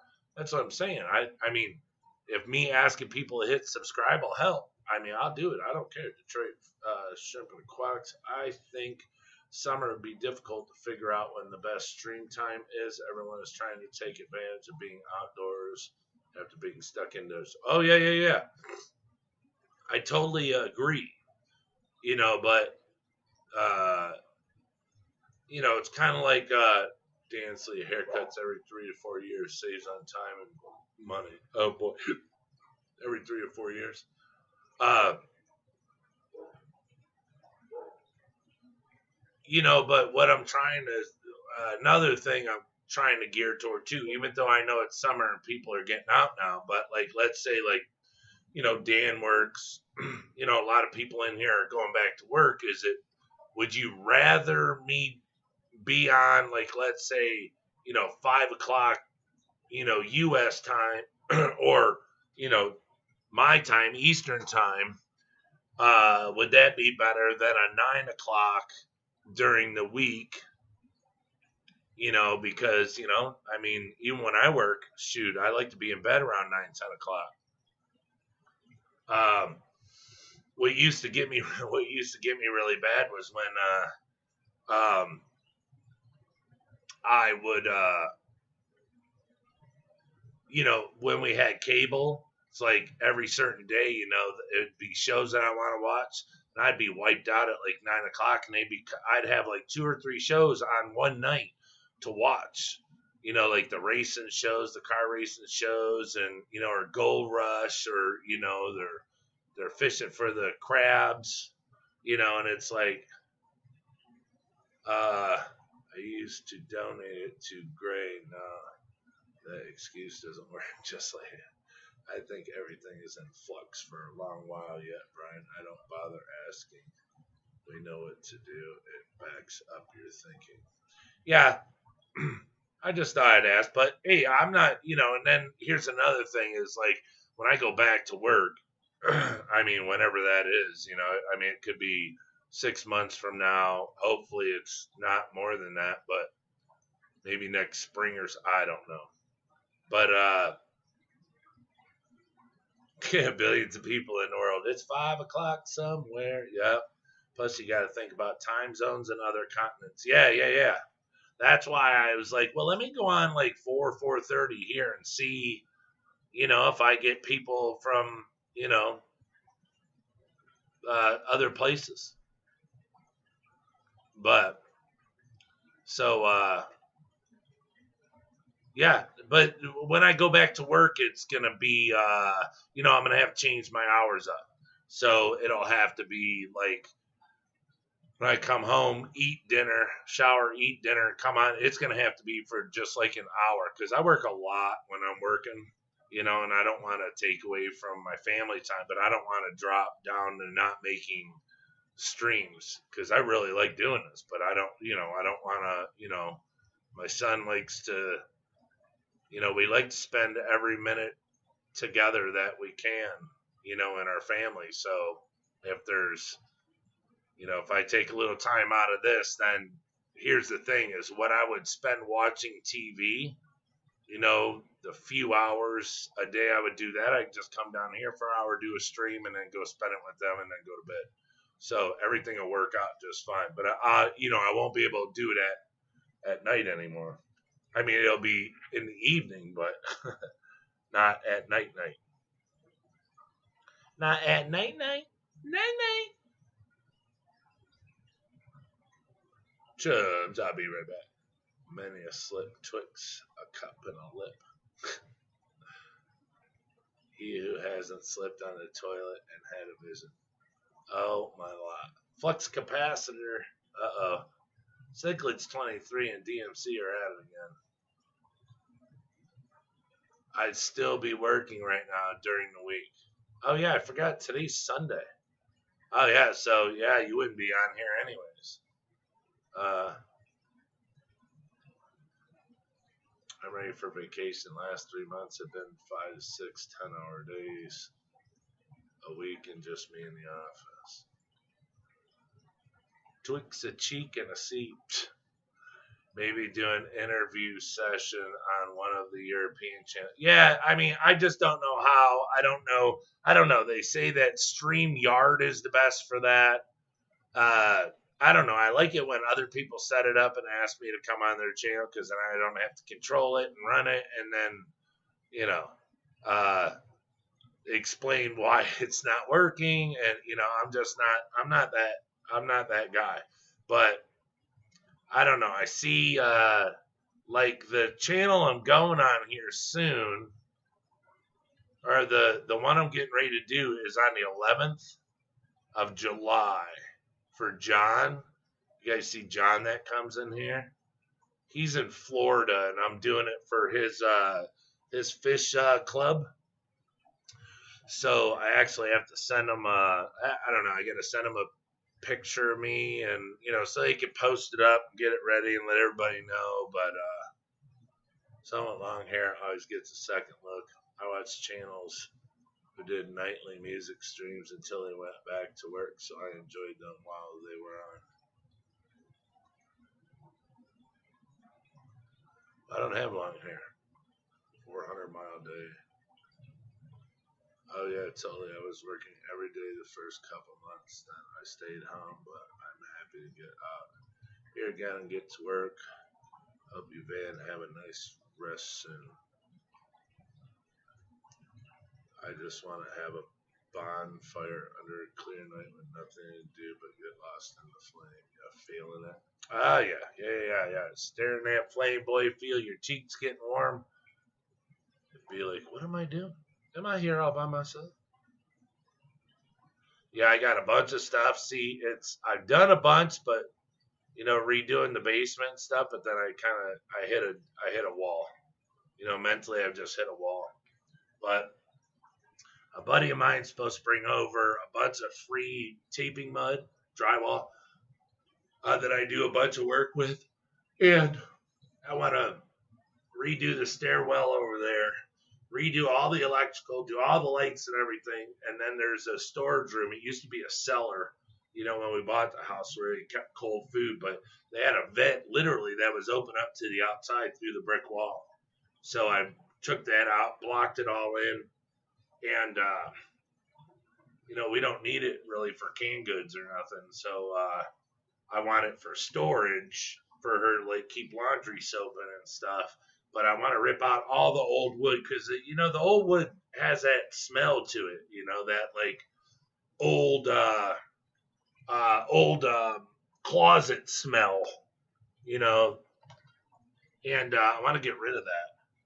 So I could put, oh, look at that looks really good. So I could put,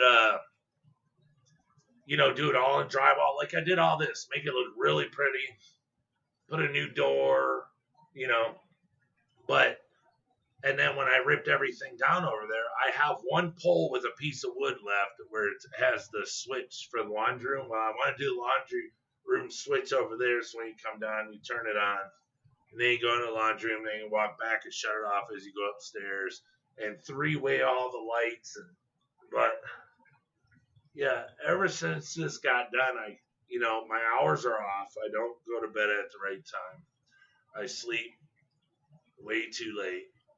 And so when I'm starting to get going and my engine starts going, it's already 7 o'clock at night and I'm getting ready to do this. Oh, it's a baby girl. Come here, Bubba. Come here, big girl. Big girl, come here, big girl. Oh, it's a big girl. Oh, it's just so pretty. Oh, it's just so pretty. Oh, she loves ya. She loves ya. Huh? She loves ya. Oh, it's a pretty girl. Huh? Is you this pretty girl? Huh? Huh? Oh, you little pretty girl. Oh, you pretty. Can you kisses? Have kisses? Oh, can I pick you up? Oh, she's so cute. It's like we've all become teenagers. Yeah. Remind me tomorrow evening we can figure it out. Detroit, you do like to party, don't you? You mean like when I did when I was a kid? Yeah, I gave that stuff up. I gave it up when I became a dad. It's, you know, I mean, I'll have a couple beers if somebody comes over, you know. We have cases of beer in there that are warm, you know. It's, you know, we keep it warm, bought it warm, so, but yeah, all the cool stuff, yeah, I gave that up. gave it up when I became a dad. Gave up cool tennis shoes. Gave up cool clothes, jewelry. I gave it all up. Gave it up and got a pair of glasses. Got a pair of glasses and a sore back. Yeah, but yeah, I sit around. I got a big bonfire in the back, big fire pit. I got a big yard, real big yard. Real big yard. But yeah, we got a big bonfire in the back and all sorts of stuff. We still have good times. I mean, like I said, you know, I probably have to drink water after every couple beers, but it is what it is. Yeah, I don't know. I just it really scared me that, you know, when I started when I became a dad, that I would get intoxicated, pass out, and my child would need me for something, and I couldn't get up, and something would happen, and it'd be because I was intoxicated, you know, high of some sort. And I was like, I can't. I'll never be that person. I'll never be the person that's never there for my child, because I want to, you know, be under the influence of something. Now, you know, when they get older, yeah, I mean, go back to it. Yeah, why not? I mean, what's the big deal? But see, I grew up. My father drank a lot. Nicest guy in the world, always was. Never hit it. I mean, well, spanked us, but not when he was drinking. But yeah, drank, you know, 90% of the days. And you know, there's a lot, you know, I missed out on because he, you know, he didn't do much because he was always drinking. But you know, he had a great job. He, you know, he gave us everything. You know, me and my brother were spoiled. You know, still kind of hard to this day. I mean, there's a lot of stuff we never paid for in life. Never had to.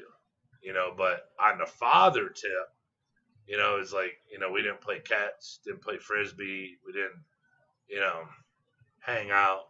We didn't go. I mean, he took us fishing when we were little, but like we didn't fish when we were older.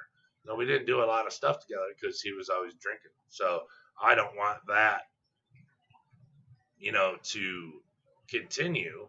Like I said, my dad was the best dad ever. And see, I'm adopted, so my dad wasn't. He's not my real dad, but he is. But still, you know, I wanted more as a kid. I realized as I grew up, so that's why I decided, nah, I'm not going to do it. I want to give more, and I'm sure I could give more now, but you know, laziness and you know my depression and stuff sometimes kicks in, and I don't want to do it. But like I got my fishing license, you know, we just went fishing the other day. I want to go fishing again, but I mean it's 90 freaking degrees out, you know, it's hot, and taking a child out in this heat. You know, I mean, even with sunblock, it's not good for them. You know, to try to keep them interested in something in blistering heat. You know, he'd rather play than sit there and try to be quiet and not move to scare fish. So, you know, that's why, you know, like we have the pool. I just have an above ground pool, an in-tech pool. You know, people are like, wow, you got a pool? I don't have a, you know, thousands of dollars worth of a pool. I got a $400 pool. You know, we just take care of it. And we've had this one probably, we had a first one. We bought one, a 26 footer, but it was over 5 foot tall. And when Luke was little, when we bought this house, I installed it in the back, and the pool was, yeah, it was like almost 5 foot tall. So when we would have to drain it so far, so the water was like to here, because he really didn't know, you know, how to swim really that good. And if we wanted it to here, it was too low to go in the pipes and everything. So I just tore it down and went out and bought a 18-foot pool, 4 foot high, and dropped the water down. And the pipes were low enough to where it could still, you know, do the pool. And so he's grown up in that now. Now he's 8, and he's almost, I don't know, he's close to 5 foot now, and he loves that pool. So, I mean, I probably want. I mean, I get another one if it busted. But these Intech pools are pretty darn good. We haven't taken it down. We leave it up every winter.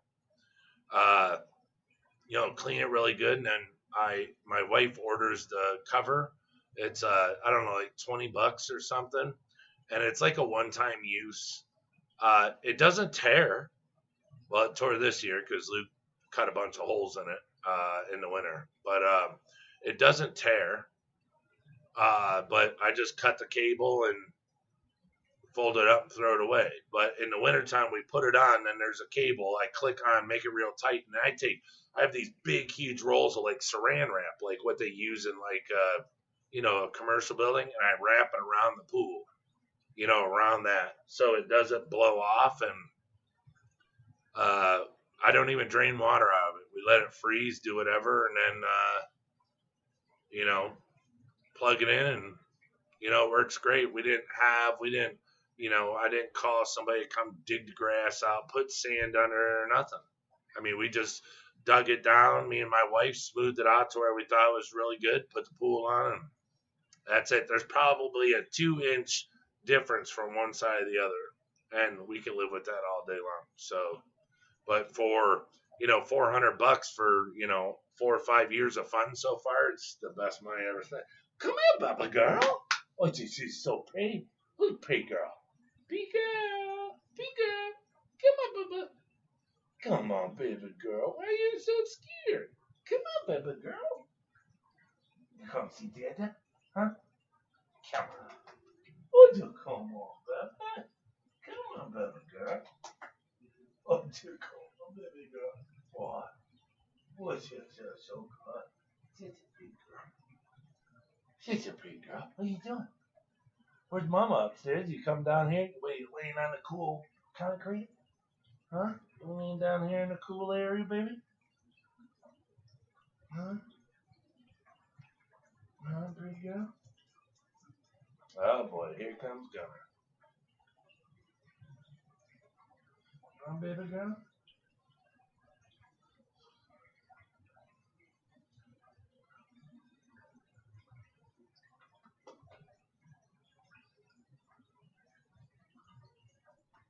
Good girl. Good girl. Oh, yes. And you're a good boy. And you're a good boy.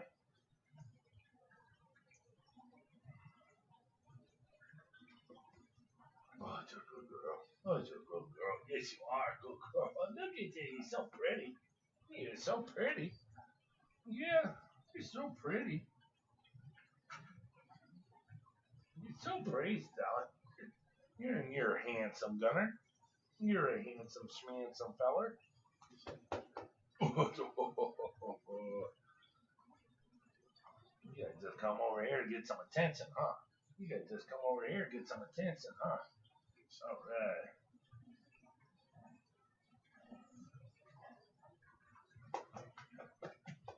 right. Okay. Oh, yes. Oh.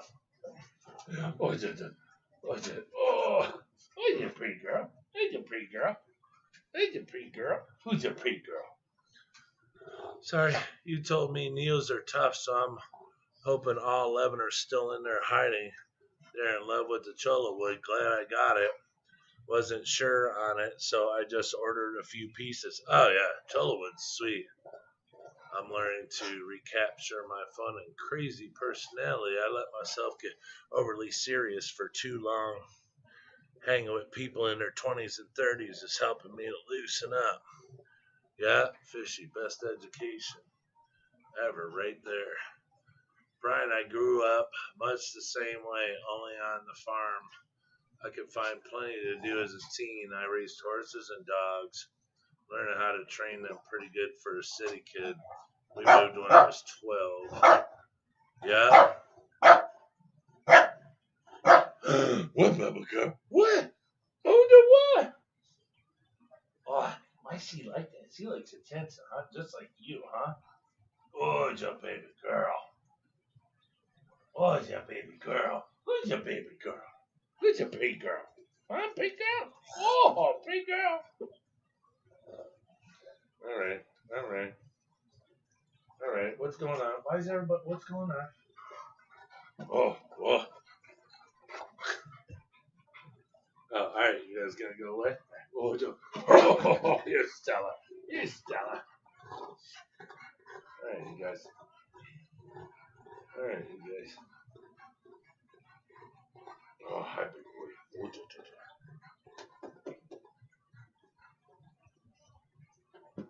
All right, everybody go on. Oh, you want more? Oh, you want more? Okay, Casey. Oh, good girl. Huh? So what? See if we can get. Oh, step out. What are you doing? Hi, step out. What's up, big girl? Come here. Come here. No, not you. You're too big. All right. Be gone. Be gone. What are you doing? Come here. Come here, step. Oh, it's a big. What? What? Everybody wants to play right now, huh? Was it too hot outside for you guys to go play? Huh? All right, come on.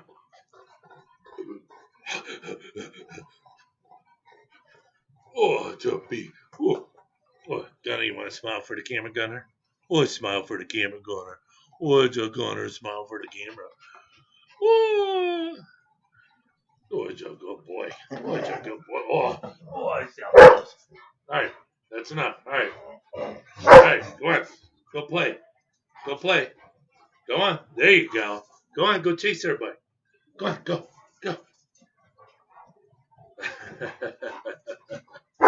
They're running around chasing each other.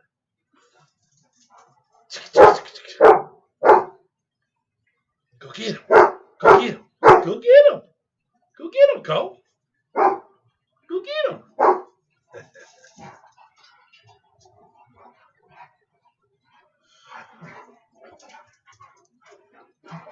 Brine Shrimp Aquatics, any update on the F1 buried female you saw? Should be shrimplets or close to it by now, I think. Yeah,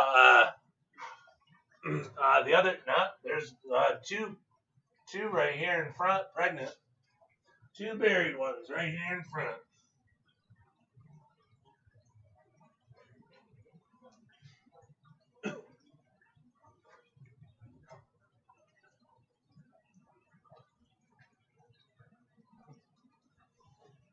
See if I can hold this up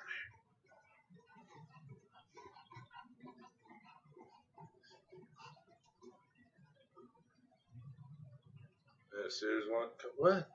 Why do you want to come over here when I'm trying to hold a wire? There's one. There's two. Oh, is that three?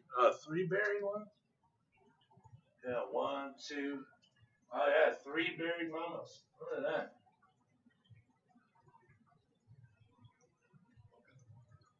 Nothing yet. I don't know what that is back there. That's an orangey one.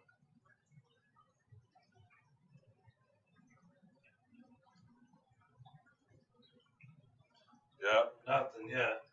Nothing yet on them.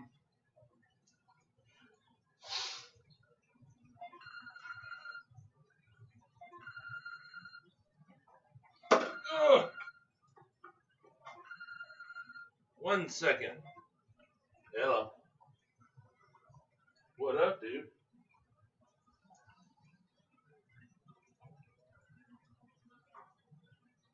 Right.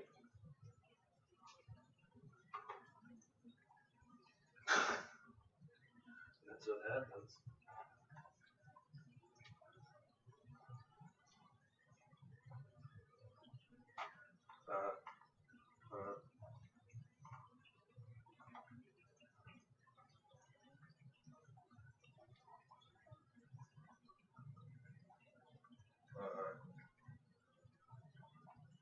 Right.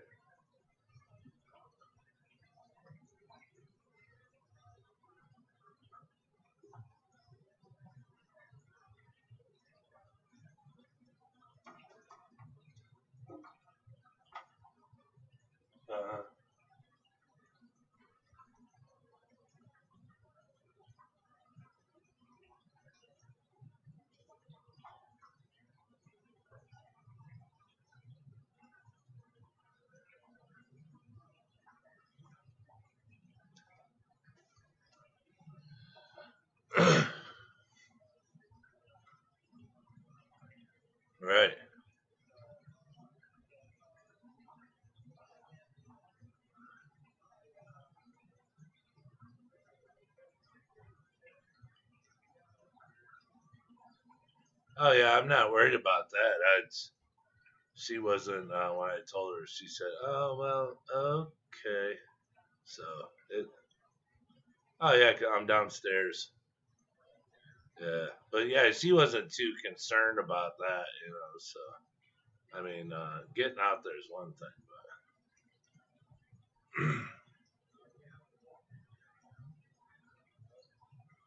but yeah.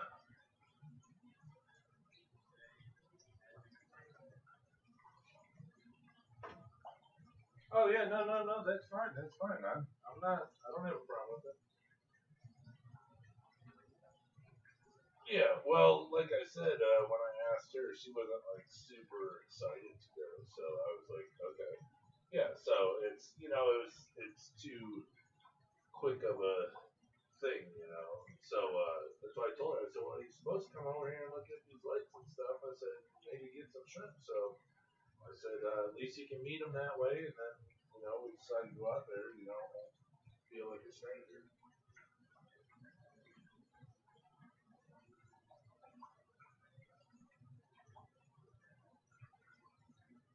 Right? Why did you tell her it was those lights?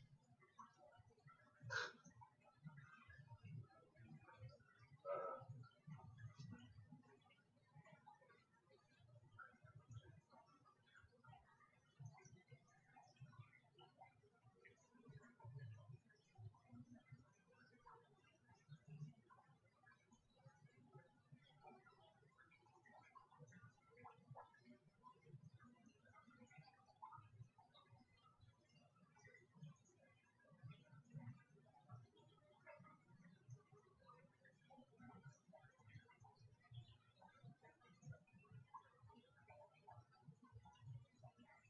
if she messaged me because I'm on I'm live with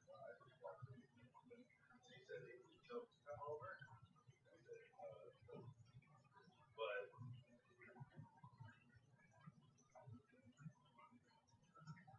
yeah, well, it's like that's what I'm saying. Because I have all my blue ones too. That's what I'm saying. I just thought I blue ones not awkward, but I mean that's 9 lights. The male, that's gonna be a big ass box. The male, big. Okay, I just had to buy a box. 4 foot tall minimum to get the 4 foot in there. I got 6 of them in there.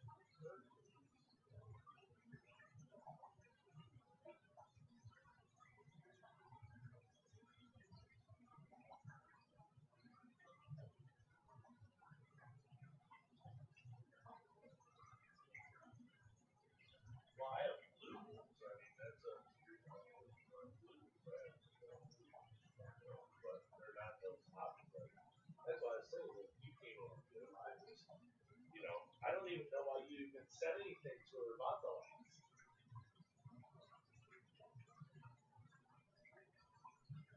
But then you came on the show and said, come over there and we'll talk about shrimp and about those lights. I said, oh my God, why did you just say about them lights? I told him that Monica wanted them, and you said lights.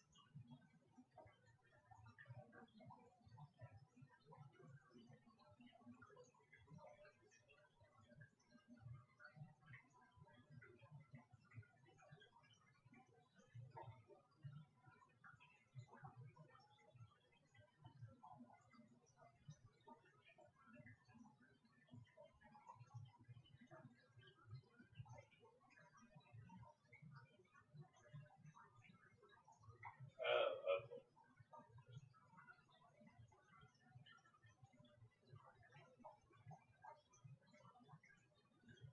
That's what I'm saying. She's going to pay a lot, but yeah, I don't care how, but yeah, I got blue ones. Okay, if she don't think that I'm selling them to you, that's all I'm selling her that. I'm selling the lights that she wants to him.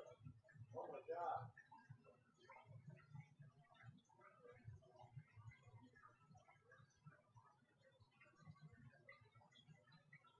What's she get?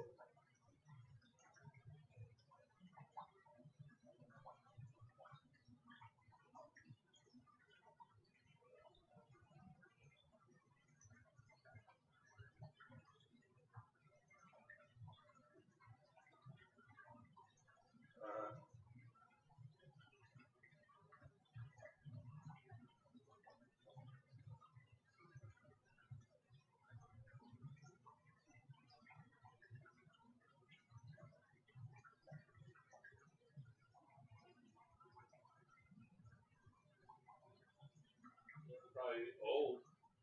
Maybe you don't have enough calcium. I don't know how old your snails are, but that could be calcium. But like the food I have, I put my homemade food. I put calcium in. And my snails and everything eat it. But try green beans. You feed them green beans? Yeah.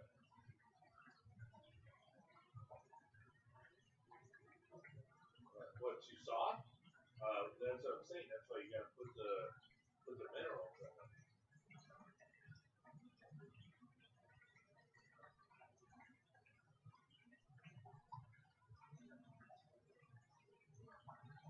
Yeah, you probably get some of my food and give it to them and let them tear that up. Because even like Jade Aquatics buys from me way out in Texas for his shrimp, but he gets my food for his snails too.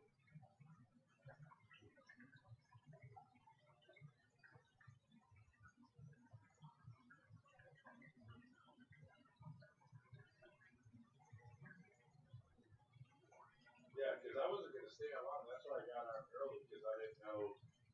Yeah, you there? Yeah, I'm not going to stay on long. I didn't know if you were coming over, and I told the wife, I said, I'm just going to go on early. Yeah. Okay, cool.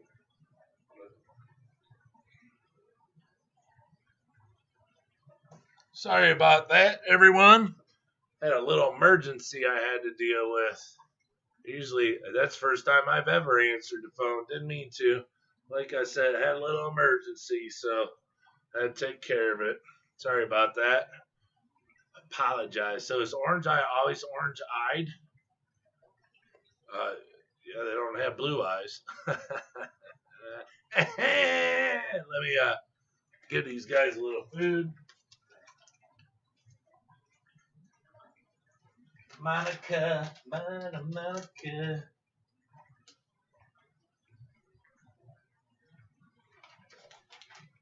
Oh, great. Floats way over there. Well, it's not too bad, I guess. There we go. All right. Leave that.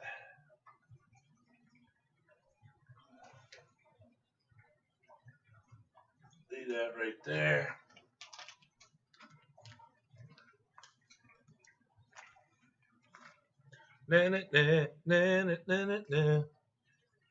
They're all around it there. Well, they're on both sides. Let's see if we can get them to come up on that.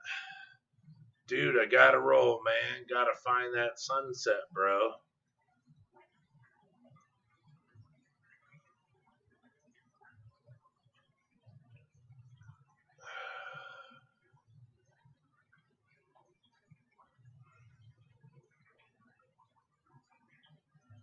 Wait, that little fella on the left looks different. Oh, and these tanks? Yeah, they're blondes. You get blondes, or they have an orange, blue.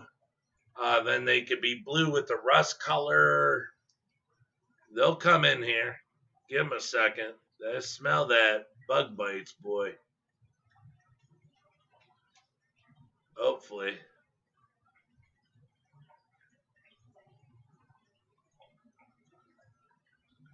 Oh, all right, DMC. We'll see ya.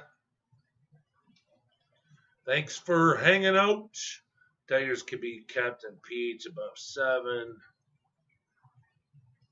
To just for your information, they make a good starter. Caridina, they do best though in remineralized water. Tokes Outdoors, what up, what up?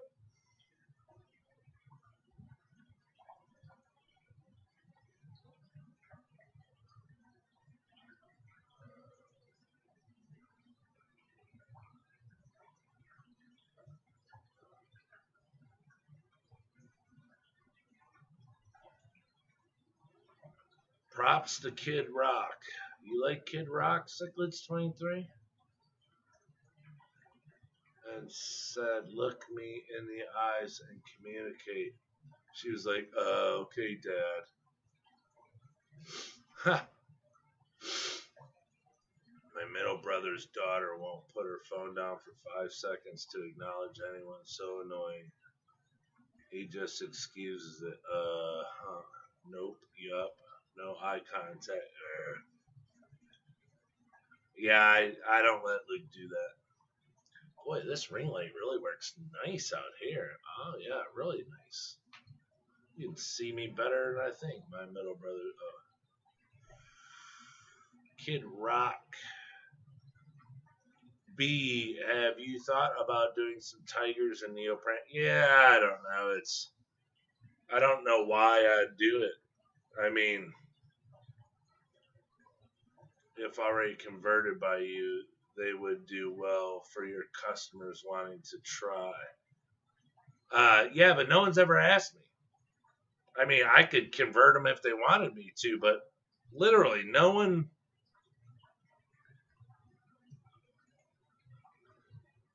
You got to have customers to have people that want to buy that want certain things. I haven't sold a shrimp in 3 weeks.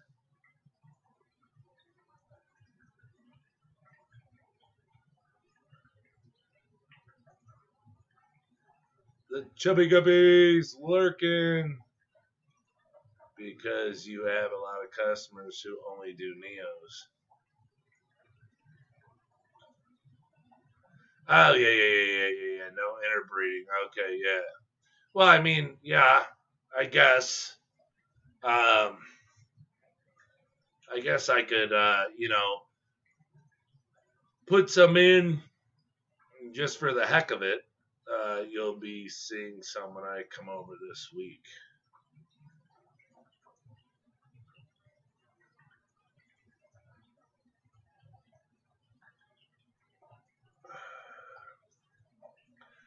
Yeah, I could do it. Yeah, I didn't think about it.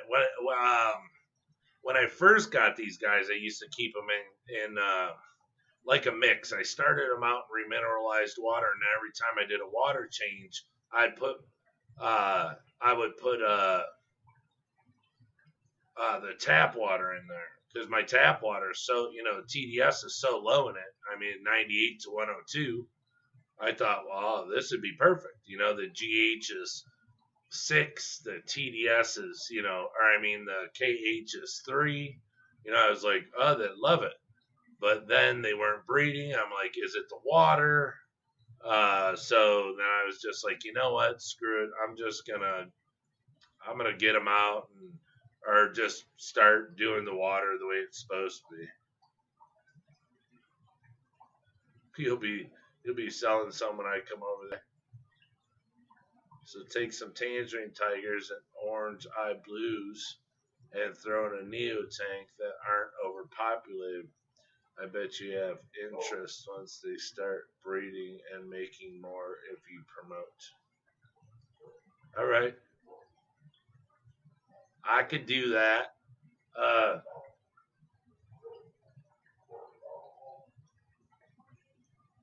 Yeah, I have to figure it out.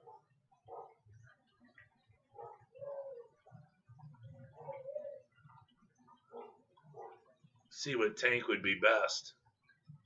Can just call the Caridina tanks and use those to start the Neo colonies. Oh yeah. By Caridina, I mean tigers. Yes. But if I put tangerine tigers, put tangerines in one Neo tank and the orange eye blue tigers in another Neo tank.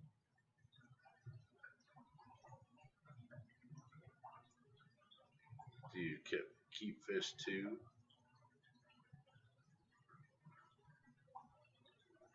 You really know your shrimp at Dan. Thanks, Tokes. I try. Lots I don't know. Yeah, don't mix. I know, yeah. Is the man at Tokes Outdoors. When we hang out at the Fish Nerd show, I bring a tablet and pen. Yeah, if Dan Lee started a show, I'd probably lose all of my subscribers. So I have to get like 5,000 subscribers. So when Dan starts his new show, I'm gonna drop down to like 1,000, and I'll still be able to be monetized. I'll lose all my customers. I lose all my subscribers. They'd be like, what? Dan's on. We're outie. All right, let me check where these guys are. That's what I'm saying. This tank is, these guys are sensitive. Sometimes they come around,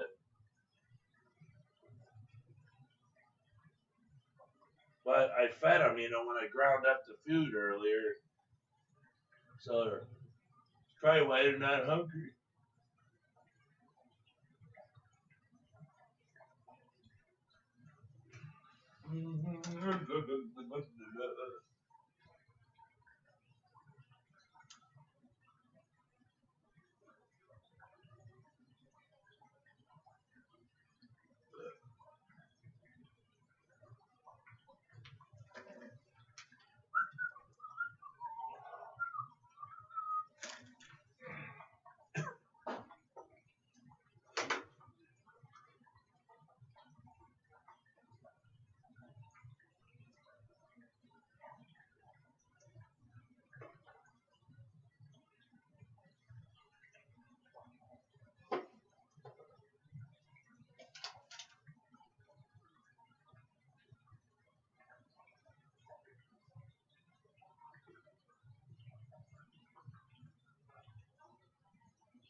What's been no show? Chubby Guppy. You know, my LFS down the street always has autos.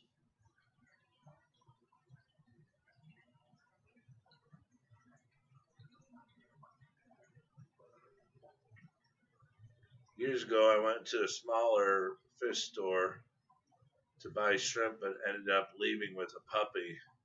Turned out to be a much more expensive shrimp run than I. That's a good story. Dan's fish should do autos. Yeah, but a lot of people ordering constantly. I bet if he could find a consistent supplier, someone with healthy autos would be rich right now.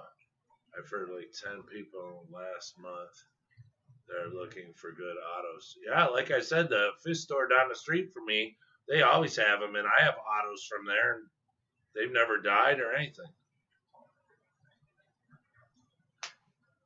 I may order some variants.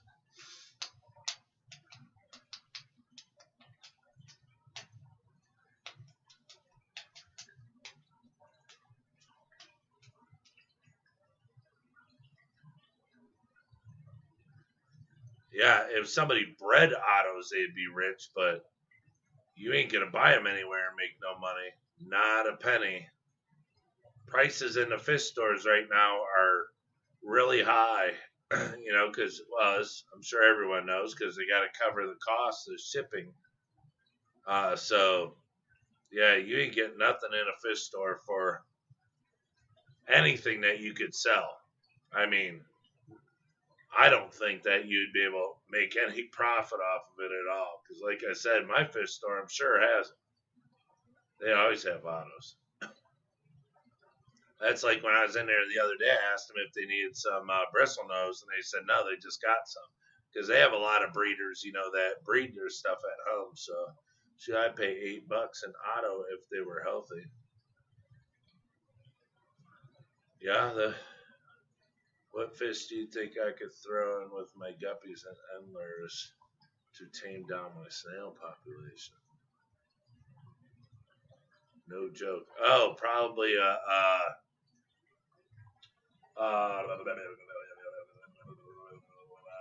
loach. Put a loach in there.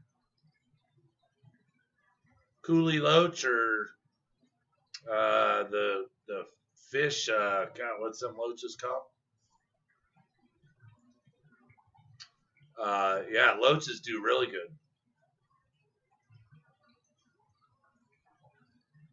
Autos are 10 times better than bristlenose. Yeah, what do they clean better?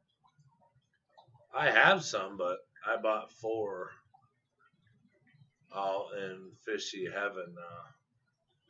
Oh, well, that sucks. I actually saw 2 at a show tank at my LFS and was real tempted to ask for them.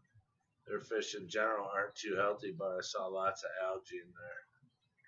About a year ago, something tore through my autos and plecos, 2 survivors of each in 3 separate tanks. Wow, no sunken bellies or anything?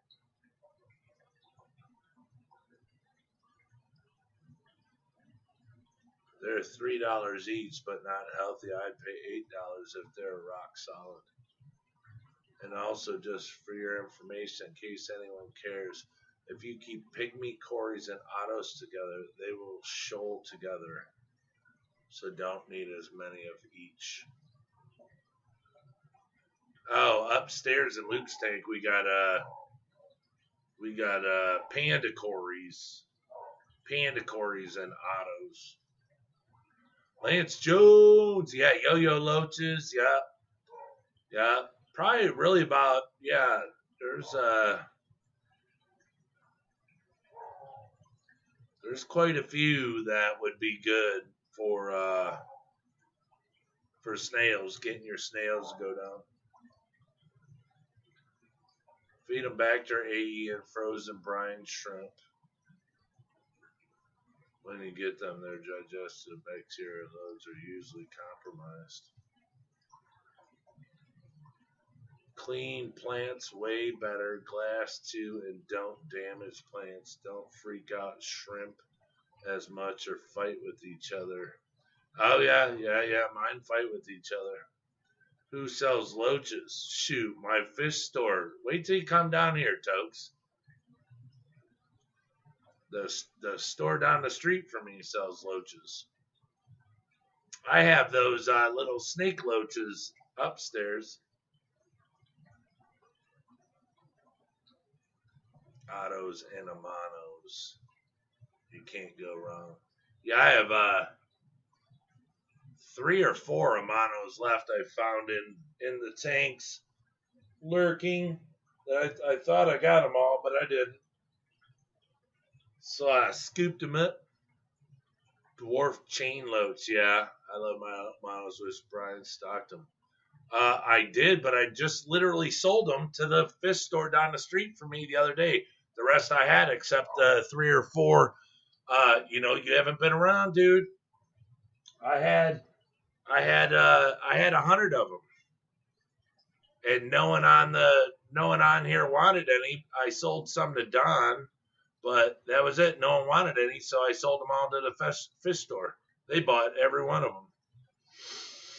So I thought I'd bring them on here and offer them, and no one wanted any of them. So agree. Dwarf chain loach. Yeah, I love my. But I have. I got 3. I think 3 or 4 in there.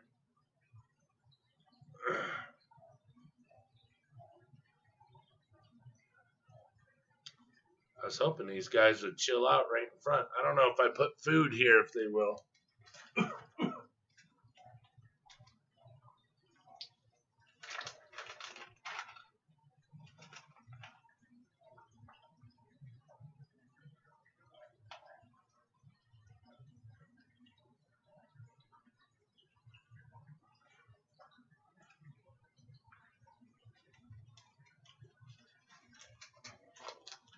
These guys are still a little picky.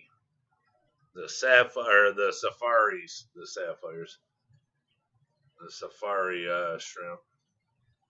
Still a little picky. We'll see if they'll stop. Sure, that little snail over there will smell it and come a cooking across.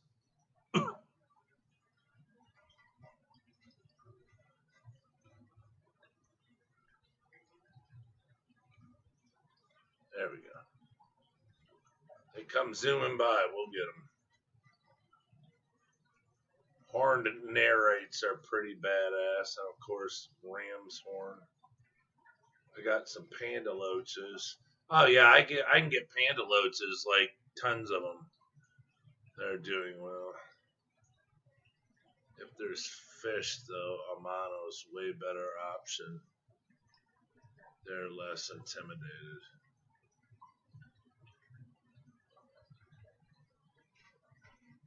Oh, so Amanos with fish are better instead of Autos with fish. See, look, here they come. Oh, yeah, just leave them alone. Come on, get in there, dick.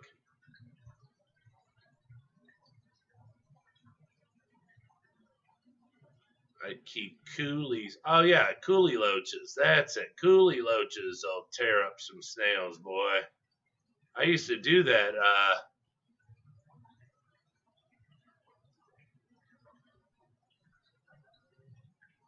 I said, damn it. I'll take them. I'm coming over tomorrow. Let's do a stream tomorrow. I love coolie loaches. They're so entertaining. Chubby guppy. I keep coolies in my puffer tank. Oh, I can't do it tomorrow. You would have to come over later. Because I have my what test do I have tomorrow? Oh man, I think I got my huh? Oh, tomorrow Sunday? Oh, thank Jesus. Oh yeah, all right, yeah. You come over. I thought tomorrow was Monday. Wow, I'm a day off. So yeah, you can come over to today, tomorrow, whatever. I don't care. I love coolie loaches. Yeah, we used to buy the coolie loaches, have them come over, eat up all the snails, and then take them back to the store when they were real big.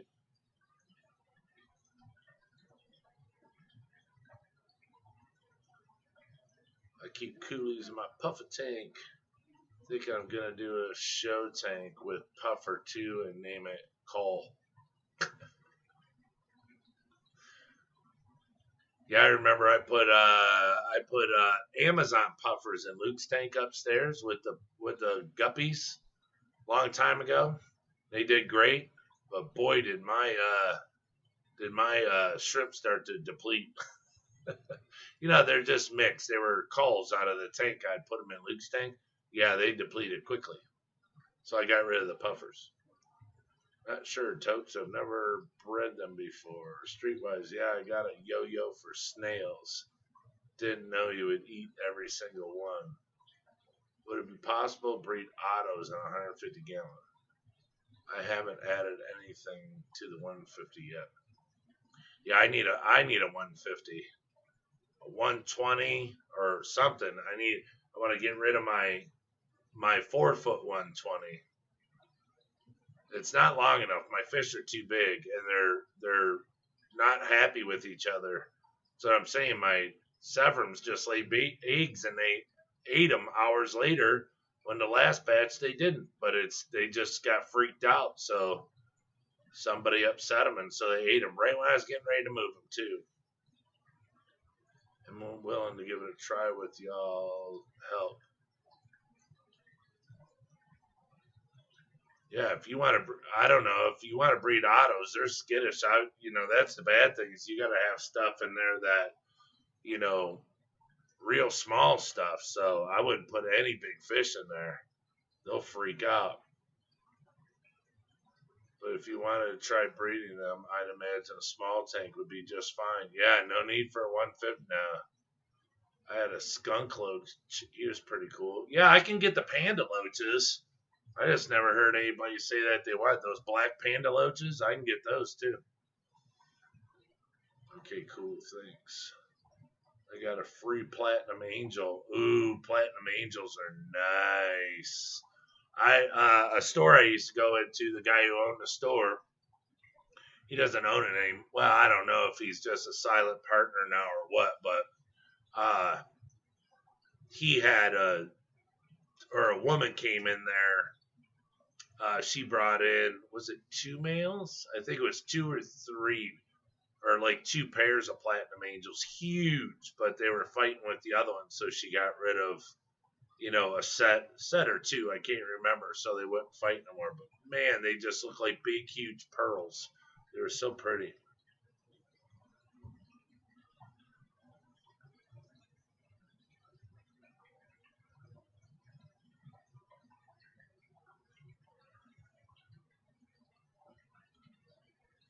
Yeah, angelfish are really nice. We used to have them all the time, but then when they'd start to lay eggs, they'd get really angry and attack everybody. And the thing is, they lay eggs so much, but they never hatched. So I always thought that we had 2 females. It's just one female thought that it took the part of a male, because angels will do that. So I just got rid of them. They just create a lot of problems.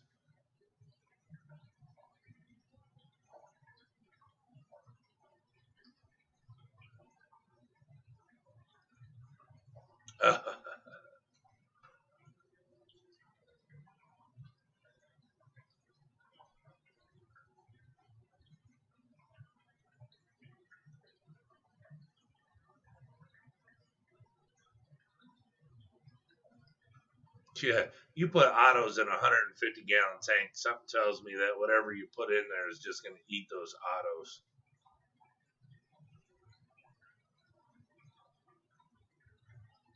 But yeah, I need like a 120 or something like that. I need to find somebody that just needs it like out of their house or something. I'll give it to you. Just get it out of my house. Okay.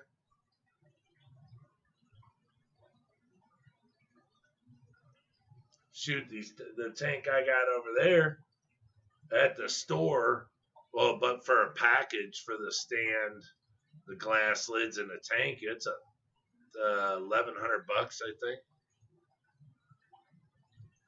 That's how high prices are going, because the aquarium business is just picking up.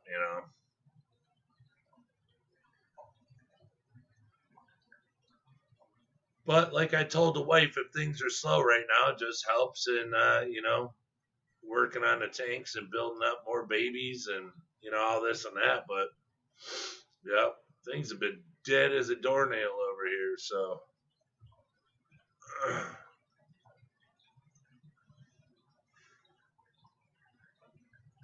oh, I got to feed the prawn.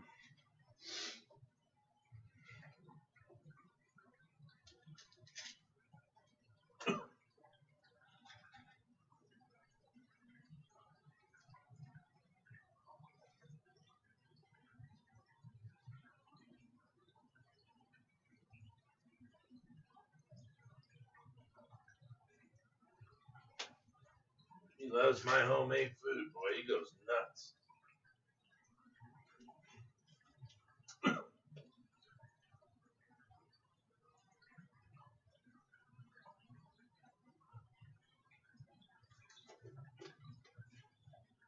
Feed the super red sever babies.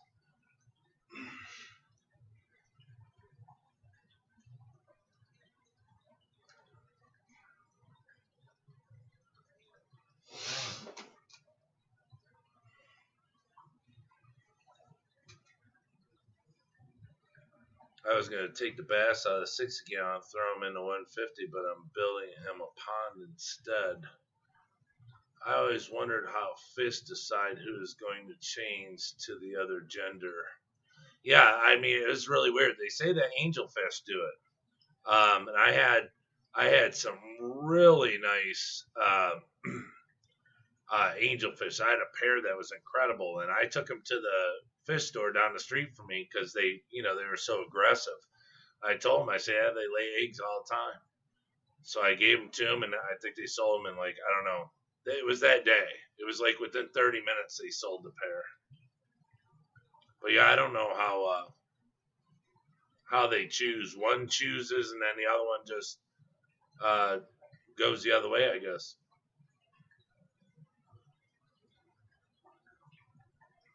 You got a bass in a 60-gallon? He's not swimming very far, is he? I remember reading about it a long time ago, and I believe it's usually tied to hormone and aggression.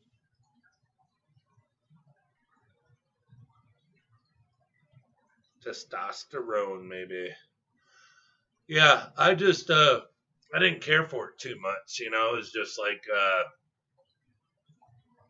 you know, I wanted to have a good tank and, you know, relaxing and everything, and,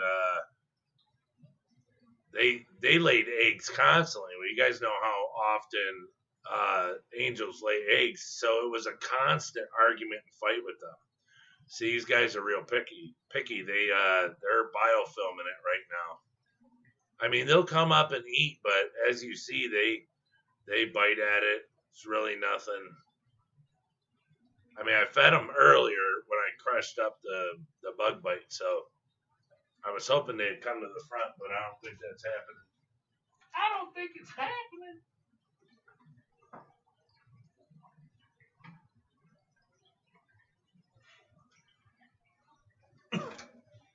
Whoa. Oh, crap.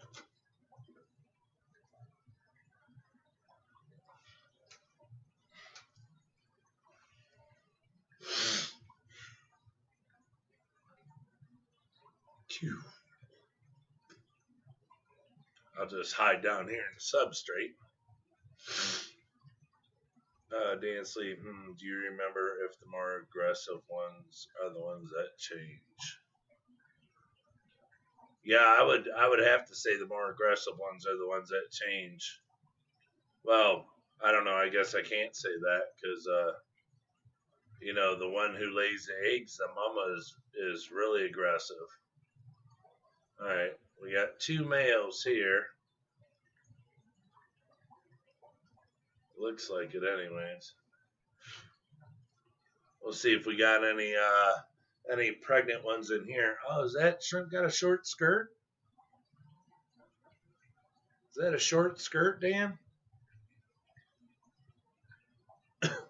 It does look like it's a short skirt, don't it? So that's pretty much a call right there. Heading out, Brian. Let's settle up on my order later. All right. I might have someone that's going to mail them to you. You got it, sister. Dominancy and being allowed to express aggression. If there's no one at the top of the pecking order, someone will take the spot and be allowed to display behavior and suppress the rest. Suppress! Suppress the rest! All right, Monica. Be good.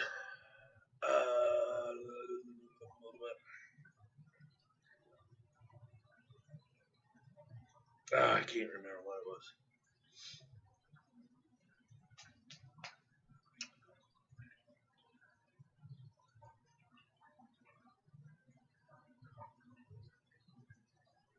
Oh, he's small. Okay, just over 4 inches. Yeah, I caught a bigger one than that the other day. And I really think Toad said it's the first bass I ever caught.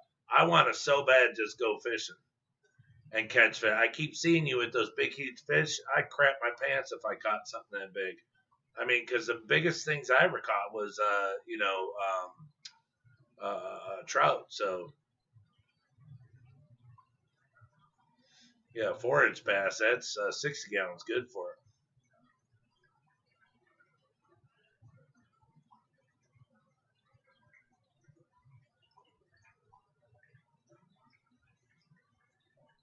Boy, this ring light really works good over here. I don't have it pointing at me. I got it angled to the side, but it really brightens me up good.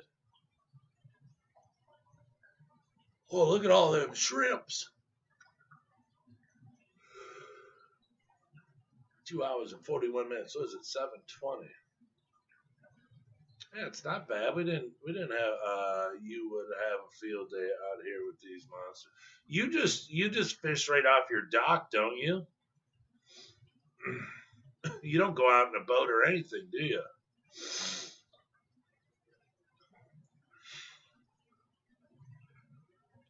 Ooh, look at that. 22 likes. Gosh, that's good. My likes are way high. Starting this in the daytime? That's pretty nice. I like it. I like it. I like it a lot. Like it a lot. And then I got to figure out how to drop this. It keeps saying that my stream's concurrent bit rate is 2,712.12 kilobytes per second. It's higher than the recommended bit rate we recommend, and it says 1,000, but it still says stream status good, but then it'll jump, but it says which is not optimal. So it says I should stream at 1,000. But, so I guess I got to figure out how to change that. I think I know how, but. So yes, sold the boat last year. Oh yeah, I'd love just to. I could sit on your dock and literally fish all day. If there's fish, I'll fish all day, literally. I'll bring a cooler and sit out there all day and never leave.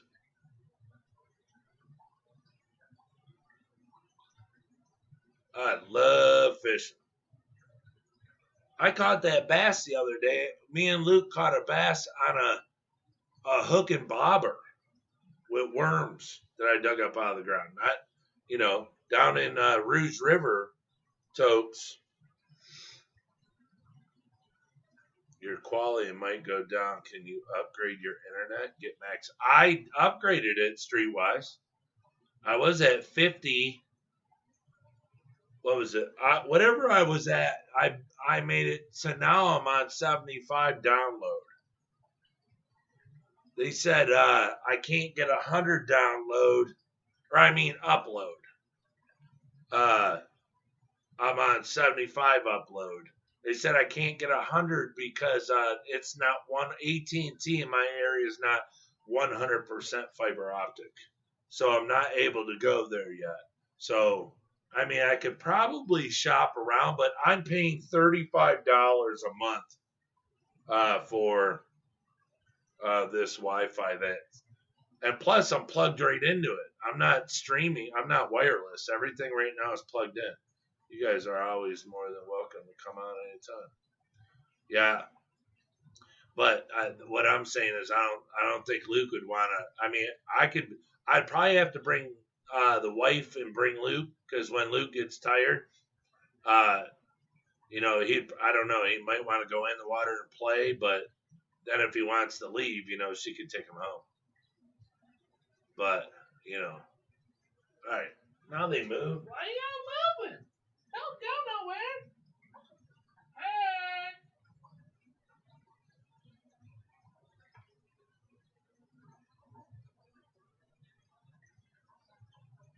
Oh, really? Oh, and that tank too. I don't know how Lucas Brett says these worms are good, but they make me want to throw up. Let me see. God dang it. Man.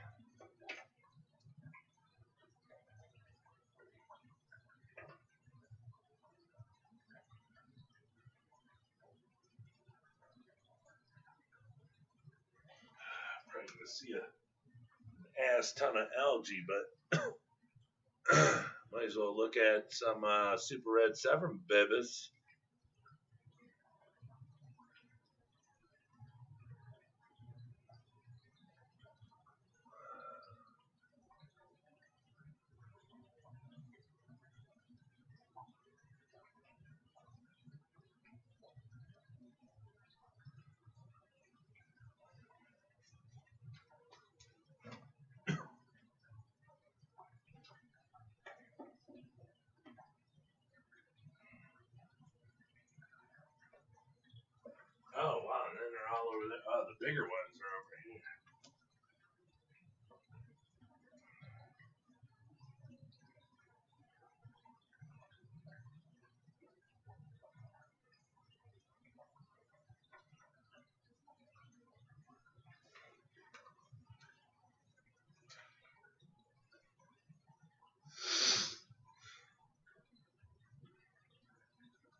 There you go, boys. There's some super red Severn babies.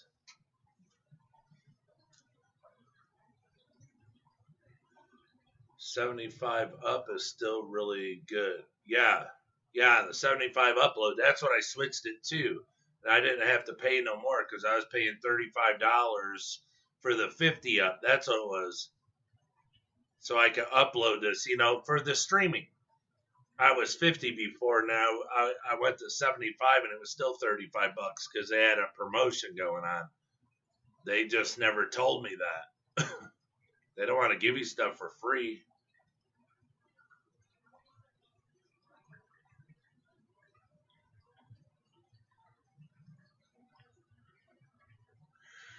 So for all you gents and ladies in here that like fish, these are incredibly beautiful, super red Severn babies. So when I said how they got the fish look now, they're not a head with a tail, even though some of the smaller ones are.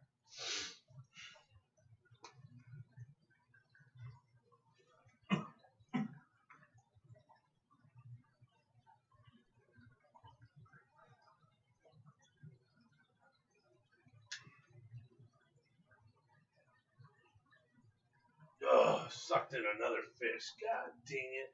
This little wimpy filter. These fish just go over here and get sucked in. It's like, why? Why? I put this little baby filter on here. I need to get the filter from upstairs on my wife's tank.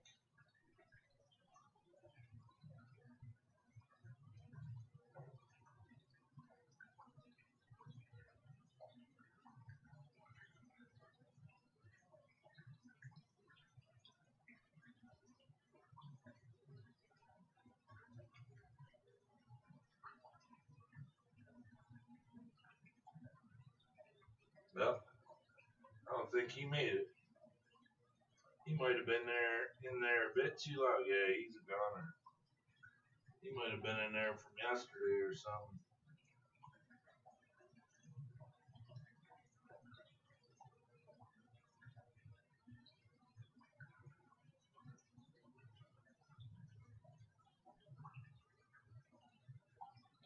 Oh, that's the cycle of life. Yeah, this little filter is just a little, it's a cobalt. It came with the cube tank that I bought.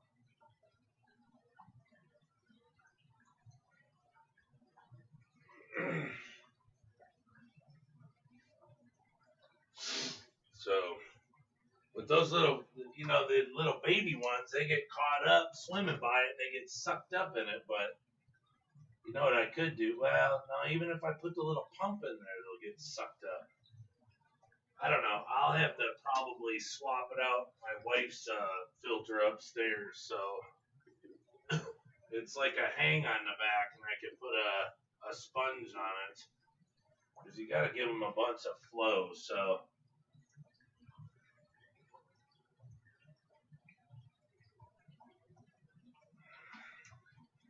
there we go.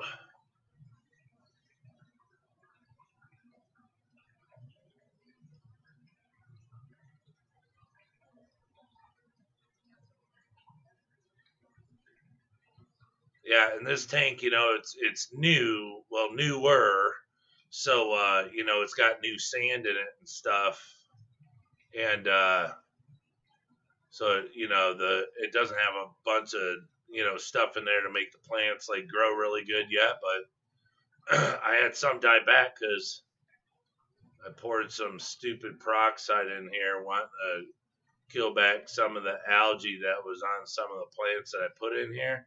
Yeah, and it murdered my my Java or the not Java but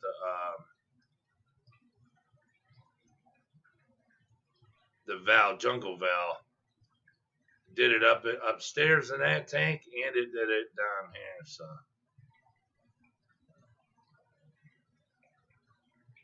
but yeah.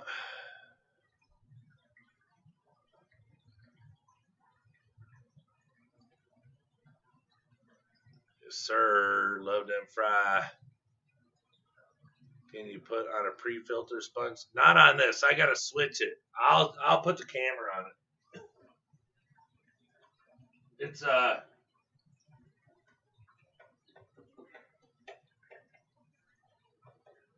see that? So what happens is all those slots on there, that's where the water sucks in at and it blows it up into that canister. Well, the little baby fish that go around it because they feel the water, they go over there. That's the first one I lost. But I've had to shut it off when I put it in here because see how they like to swim around it? So I have a little mini hob filter upstairs that's on my wife's 8-gallon cube. This one came with it because I bought a Cobalt setup. It was a Cobalt cube tank. It was a one-time deal. Cobalt came out with it to get, feedback on it. And I bought it. So it came with that filter. It suction cups on the inside. It came with the tank, a glass lid. I got the glass lid somewhere. Oh, right down there on the floor. Really nice setup. But we took this out because it just had a black piece of foam in it and it wasn't doing good. So now I go to use it and I put all that white pillow stuffing in it. So it'll make it really good, which it could go back up into my wife's tank now because it'll clean it really good. She has a betta in her tank upstairs. So it was literally just blowing water around, a little rough for a betta, but it wasn't cleaning the tank very well. But now that I have that pillow stuffing in there, it should do really good.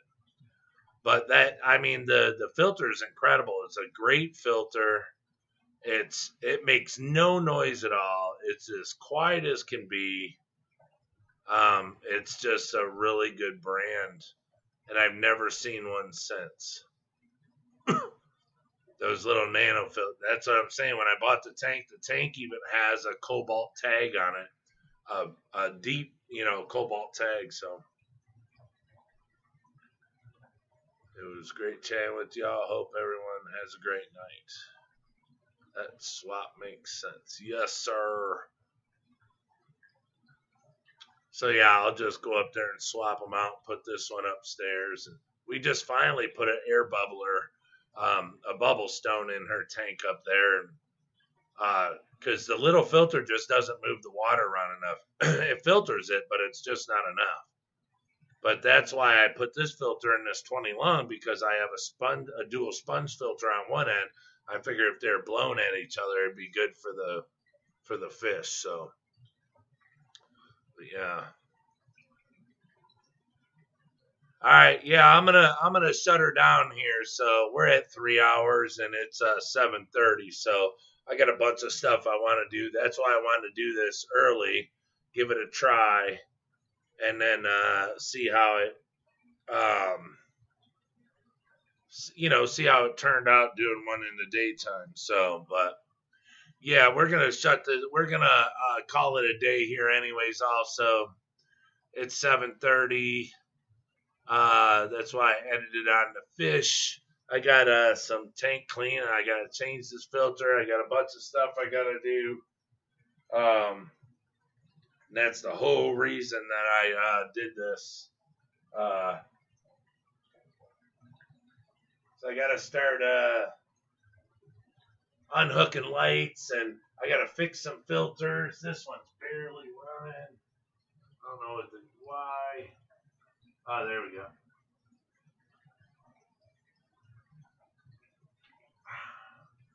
I don't know. It's like they're down too low or something.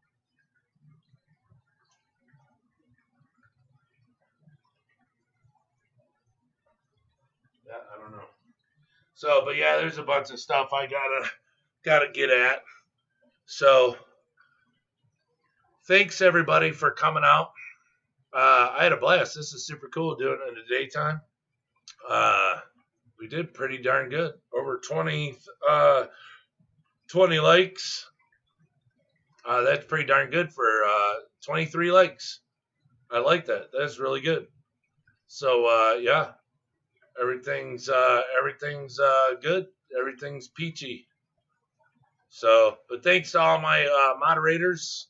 You guys are the best as always. I couldn't do it without you. Dan, if you ever want to be a moderator, I'll make you one because you work so hard in here. I know you don't care to be one, so that's why I've never made you one. But you know, you do a lot for me, and I appreciate it. So thank you very much. But yeah, thank you everyone, and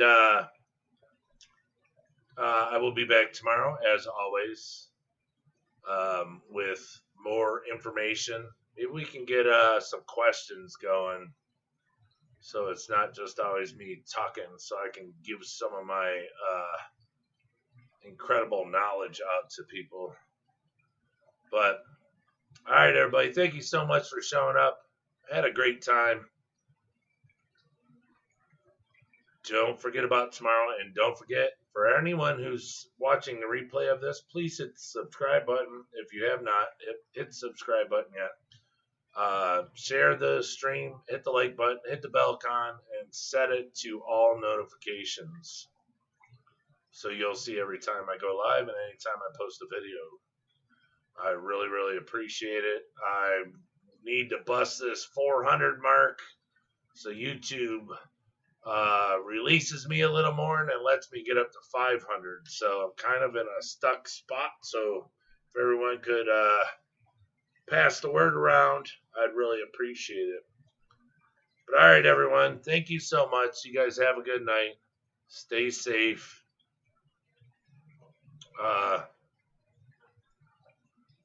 And stay shrimpy. Be good.